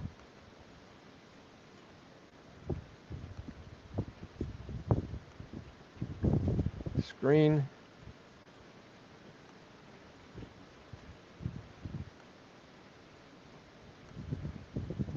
Voila. Larry should be able to share me now. Are you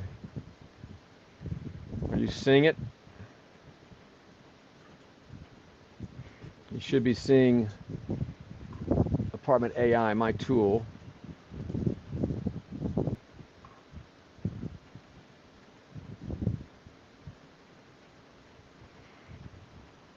Are you seeing it, Larry? Give me some feedback. Talk to me. Yes, just trying to connect it. Okay.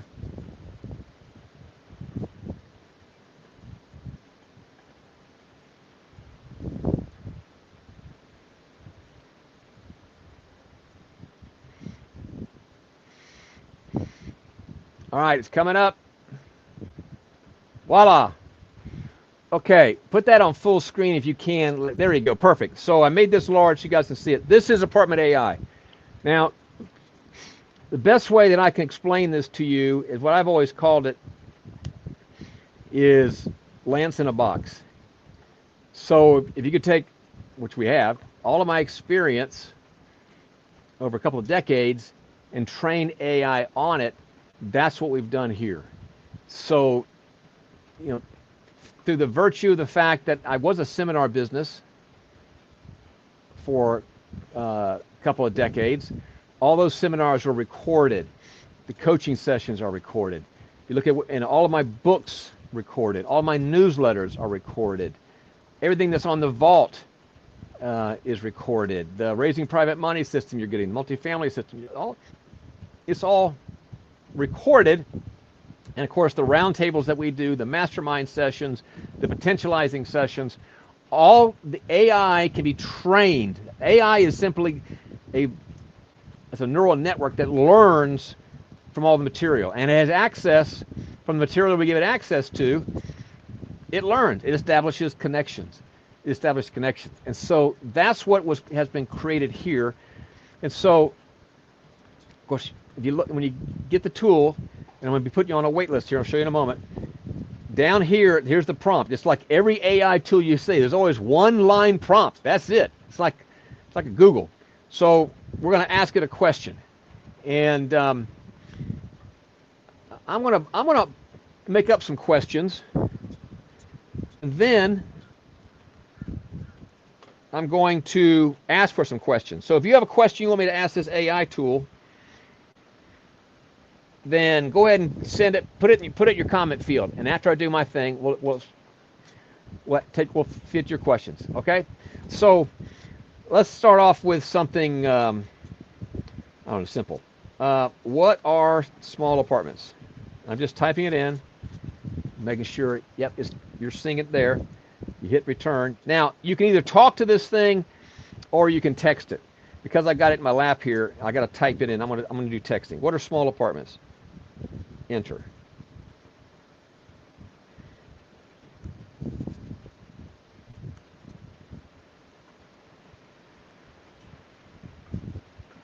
Oh gosh, don't do this. All right, I gotta go find my code to put in here. Hang on, Leigh, I'll be right back. I stopped sharing to go get my code.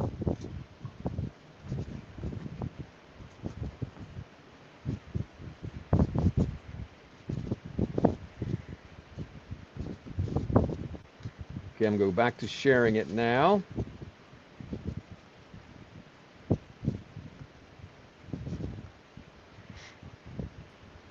Okay, Larry, it should be there, back to be reshared. And it gives it, here's the answer. Small apartments, multifamily properties typically range from 2 to 30 units. Now let me break this down for you because there's a bit of nuance here. If we're talking about 2 to 4 unit properties, duplexes, triplexes, and fourplexes, these are considered residential properties. Why? Because they're valued based upon comparable sales, just like single family homes. It's just going on and on. Here's what, look down here. Here's why I love small apartments. They're the sweet spot for investors. They're big enough to generate meaningful cash flow, but small enough to avoid the intense competition you'd face with larger apartment complexes. Remember I said this earlier? It's learned from me. Plus, they're often owned by mom and pop landlords who may not be managing them efficiently. Remember the low-hanging fruit we talked about? And let's not forget, small apartments are easier to finance and close faster than larger deals. True. You can often fund them with a single private investor or even owner financing. We've given those examples today. That's why I always recommend starting with small apartments. They're the perfect entry point into multifamily real estate. All right, let's try another one. And let's get tougher. How can I potentialize small apartments? And what are the most common ways?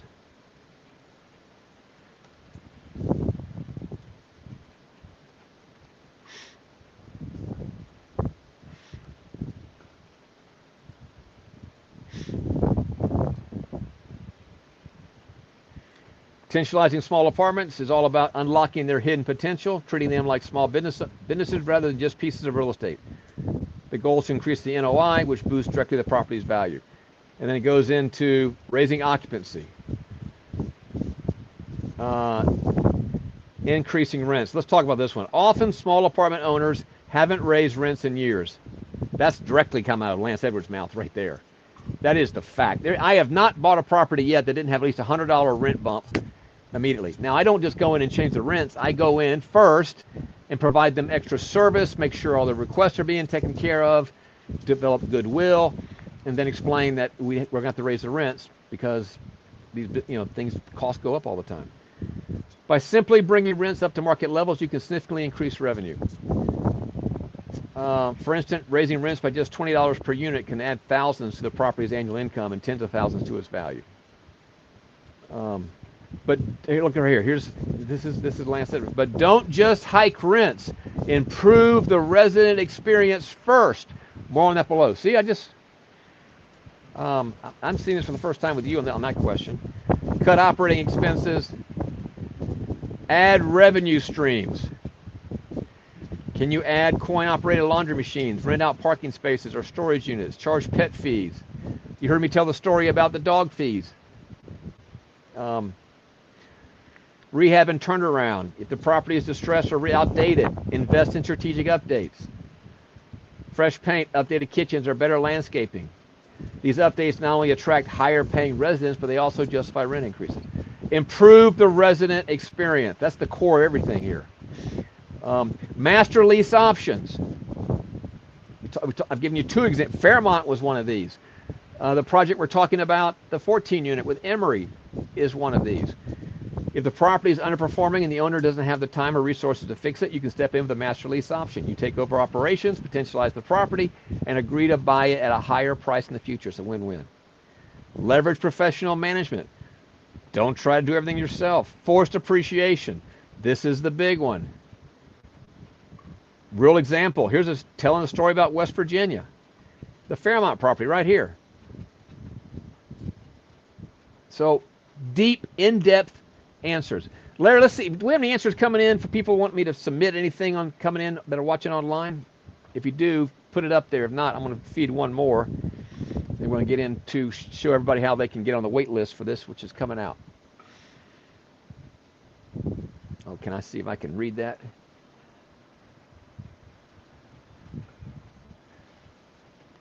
Are small apartments still a good investment in 2025 and beyond? Okay, let's ask this question. Are small apartments still a good investment in 2025 and beyond? We see it. Yeah, okay, we're broadcasting that. Absolutely. Small apartments are still a fantastic investment in 2025 and beyond. Let me explain why, because this just isn't about trends. It's about fundamentals that don't go out of style. Demand for affordable housing is growing. That demand continues to rise. With rising home prices and the interest rates, more people are renting instead of buying. Small apartments, especially those in the 22 to 30 unit range, cater perfectly to this demographic. They're affordable for residents and manageable for investors. Forced appreciation is timeless. The beauty of small apartments, you control their value through forced appreciation. Recession resilient asset. Small apartments are more recession resistant than other types of real estate. Why? Because people always need a place to live. Even in economic downturns, demand for affordable housing remains strong. Financing is still accessible. Still remains one of the easiest asset classes to finance. Opportunities of mom and pop owners. Most small apartments are still owned by mom and pop landlords who aren't running them efficiently. They're often under-rented, poorly managed, or in need of updates. That's low-hanging fruit for investors like you to step in, make improvements, and unlock value. Tax benefits are still huge. One of the most tax-advantaged investments out there, and as of today, top of the stack, 100% bonus depreciation. Scalabilities. Perfect entry point for new investors, but they're also scalable for experienced ones. Here's a 12-unit property example of mine. Final thought, talk about the fundamentals. So here's your coach in a box right here. Lance in a box. Larry, bring up the offer. bring up the offer if you would for this. And give me some comments on this, guys. If you have some comments or feedback, I'd love to see it.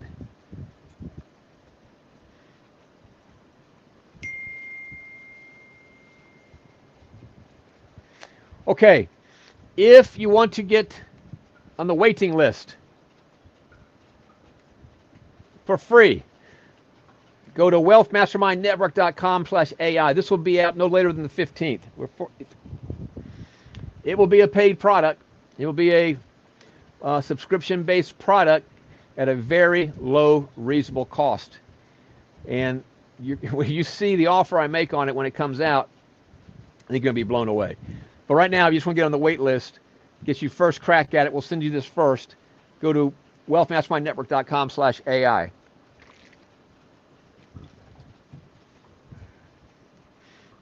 All right. Let's go to our final segment, Larry. I'm watching the weather. Final segment number 12.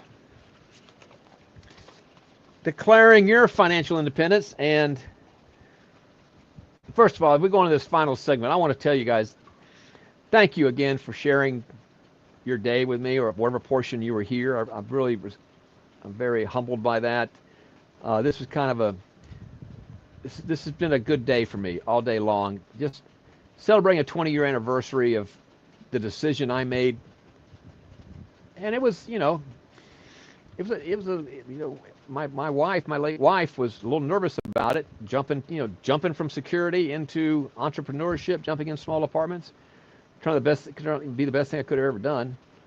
And it was a nervous time for me, and to be able to look back and be able to share some of these stories of what I've learned along the way, but also for you to be here as we go into the next 20 years, the reinvention. I'm very excited to have you here. Many of you have been with me for years. Some of you are just joining with me, but I've just been very honored. So thank you for honoring me with your time today. So this last segment, let's declare your financial independence. Let's talk about your future and how to get you that financial independence. Next slide, please, Larry. So what's new here? Well, the old way is not here anymore. The old way with regards to real estate, as far as I'm concerned, is not here anymore. And the old way in AI is going to disrupt everything. That's another thing. There's two aspects here. Real estate, the way people used to do it, at least under this model I'm espousing to you, the collaborative model is the superior model. You get access to the resources you need. It's without workload. It's without landlording. You can scale faster. You can provide a better experience for your residents. We are decommoditizing an industry. And remember, I started off the day by saying this. Small apartments are the last frontier of real estate. It's been overlooked. Everybody's either going for the large properties or they're going for the single family. This is the overlooked space. It's very much commoditized. It's mom and pop landlords, and it's just begging to be put under professional management and take advantage of all these opportunities, all these capabilities we now have through collaboration to create a totally different experience. And when you start adding in the financial structure of things like the wealth leagues or roll-ups to boost everything we're doing here, and then you amplify it by AI, this is why I'm so excited about the future. This is why I hope you see what I've been able to excite you about it as well, because the old way is done. This is the new and better way. There's different ways that people are going to participate here. You can participate certainly as an owner in small apartments. You can participate as a certified deal finder. You can get certified, and you can be feeding deals to my mastermind members and earning equity doing that and earning cash doing that, and then work your way up into the mastermind if you so choose. You can become a certified potentializer advisor. I haven't talked about much about this today, but this are, taking the capabilities that we're now arming people with AI tools and this potentializer and showing you how to potentialize these properties. You can go out to the commoditized industry with existing owners and help them quickly potentialize their properties and do that in exchange for a piece of the action in helping them get tremendous value out of their properties. And then partners. The partnership programs we were talking about here, there's done with you partnerships, done for you partnerships. I will co-sponsor your projects to get you access to the agency financing. That's the absolute best interest rates there are. There's partnerships, of course, with the capital partners that are within the network, the capital partners that we're going to be unleashing through your authority sites. These are the different roles, and you can play multiple roles. You might be the financial, you might be using your IRA in somebody else's deal, and you might be the owner on this other deal over here. You might be a certified potentializer advisor with your own business you're setting up over here. That's what we've equipped. That's what I've been focusing myself and my team on for the past 2 years. Trying it out, doing things, working with it, and then now we add AI to it. And so I'm glad to officially announce the platform is now open. It's 100% open. It's available to you right now to participate in. Next slide, please, Larry. So, given that, let me ask you, what will your next 20 years look like? I've shared with you my vision for my next 20 years. Now, what do you want your next 20 years to look like? And I will share with you, 20 years ago, if you asked me to picture where we are now, I never would have been able to do it. Never would have been able to do it. I can look backwards and see the connections that got me here. I can look backwards and see the connections that got us to this new platform reveal. But backwards, I couldn't have predicted it going forward. But where do you want to be 20 years from now? Where do you want to be 2 years from now? Now you can take control. The things that have held people back, the lack of time, I don't want to get involved in the workload, we've addressed those. The platform is your scale. It's not rugged individualism. It's not standing all alone. That's the old model. This is collaboration. It's who, not how, as I think Wayne offered that early on. We've put all the pieces in place, focused on one industry. It's small apartments with the objective of enhancing the experience for the residents, so in return, you get greater value back in your life as well. So I want to have you thinking about that as we wind down here today. Larry, let's go to the next slide. So I made a lot of offers to you today, and I've put a web page with all of them on here. I'm going to go over them again real quick. But if you go to wealthmastermindnetwork.com/July 4, you can see all the offers summarized. And let's go to the next slide. Let me just remind you, and at the top of the list, please donate. Please go to my GoFundMe, FairmontVillageRelief.com. This is to help out our residents at Fairmont. Remember the offer I made you? This was, do a minimum $25, do more, but do minimum $25. Email me the receipt at clientcare@fcgllc.com. Put that email up there if you would, Larry.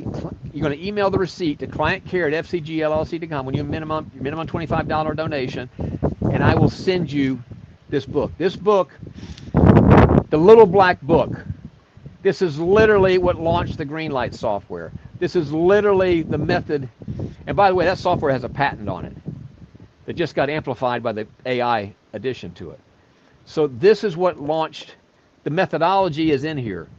It's never been given out before, except for people that join me in a $1,500 program where I showed them the means of evaluating these deals, take small apartments, and how to make them doable deals, and all the different variables have into effect. So I want to do, when you invest minimum $25 or donate minimum $25, that's tax deductible on itself. Plus, I'm going to send you, I'll put the value of this at $1,500. We're going to send you the PDF. So right now, go to Fairmont Village Relief. It's a GoFundMe page. You'll recognize me. You'll see me talk in this video. You know it's real. 100% of every dollar goes to benefit our affected residents at the Fairmont Village property. Fairmont, that property launched. We would not be having this conversation right now if it wasn't for that property presented before me back during the pandemic. It's a very big challenge. We did it from 1,300 miles away through all the principles we're talking here. We've now added more capabilities to the platform to fill in all the needs that you get can create real estate wealth without a workload, without landlording, and you can use other people's expertise, other people's capabilities, other people's time, other people's capital. So FairmontVillageRelief.com. As another reminder, these are upcoming events. Got a buying tour July 25th and 26th, so we are 3 weeks away. So Friday, Saturday, 3 weeks away. Buying tour in Oklahoma City.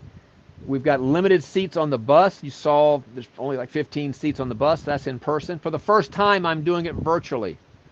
We're going to broadcast it virtually so we can open up to more people. Given a choice, I really want you there in person because you're it's physically, you're there, you're walking the whole situation, and you're seeing the deal offers being made, but you can join virtually as well. If you want to be part of that, join the Launchpad program. August 21 through 23, brand new experiential event, Wealth Leverage Experience. Everything I've just talked about, we're going to show you the blueprint, how we do it, here are the players, here are the tools we use. You can go build your own platform using those capabilities we're going to give you in the blueprint. And I'm going to show you, we're going to demonstrate it to you live. Remember, all my events are now live demonstrations. See your result. See your result. That's going to also be in Oklahoma City. And while you're there, as part of that 3 days, you're going to walk my property, the Ridgewood property, Ridgewood Village, the 56-unit property, which is you're going to see us, how we're doing it. Everything is going to be demonstrated to you in the conference room. You're going to see it, walk it on the property. You're going to meet the team that's doing it. And that's our showcase. We'll give you the showcase. It's a totally experiential process. When you go to the webpage there for July 4, you will get the links to go to there. And then our next quarterly mastermind. You join the mastermind, or my current members, my next quarterly event is going to be in Houston at my office there. Be in person with me September 12th and 13th. Those are 2-day events as well. Next slide, please, Larry. Here's the offers I made. The Apartment AI wait list, that's free. Just give us your information, and we'll get you contact when the property is available. My apartment home study system, $1, $1, 2-day independent special. Go get it right now. I mean, I don't know how to make it more no-brainer than that. And then the same thing with the Raising Private Money. These, another $1, Raising Private Money home study system, and get both of them. Get both of them. I used to do these as seminars. I used to do these as 3-day seminars, and people would do both of them. And I mean, get it. You can listen to it. You can read it as a transcript. You can watch it. Just get this information right now. If you don't have this, get it. It's $1. And then my apartment alchemy book, 50 ways small apartment owners can boost their cash flow and wealth. Remember, that's what we're doing. We're doing alchemy. We're taking lead, a higher, lower level, and creating it to gold. That's what entrepreneurship is all about, taking something from a lower state to a higher state. That's what I mean by enhancing the experience for our residents, and in return, we get value back. We deliver more value to get more value back. That's the American way. And what better way to appreciate that than on our Independence Day? Like I said at the start, George Washington set in place the foundation for everything we're doing with entrepreneurship. He set it in place. He was an entrepreneur himself. I'll physically send this book to you. Just pay the shipping and handling, $6.77. I'll send you other goodies with it as well. But get this book. This will open your mind to the possibilities. And if you want to speak to a strategist, of course, have a complimentary phone strategy session. Go to the webpage there. There's a link there. You can get access to our calendar, schedule an appointment. You want to talk about partnerships with me, partnerships with the network, whether it's a done with you partnership, a done for you partnership. You want to learn how to become a certified deal finder and how to get paid to submit deals into my mastermind network. Because when you're a certified deal finder, they're going into the network. So if I'm not the only one buying it, we have members buying properties all over the place. You got Jason buying them in Iowa. You got members buying them all over the country. So not everybody's buying them in the same place I am. So we've opened all that up. And as a certified deal finder, you're going to get paid even before the deal closes. That's the quick win program. I want to give you that quick win. That's an important part of the of the launch stage. So all that's there. Go to that page right now. There's a summary of all the offers and all the links. Larry, let's go to one more slide. I think we've got here. All right, so if you would,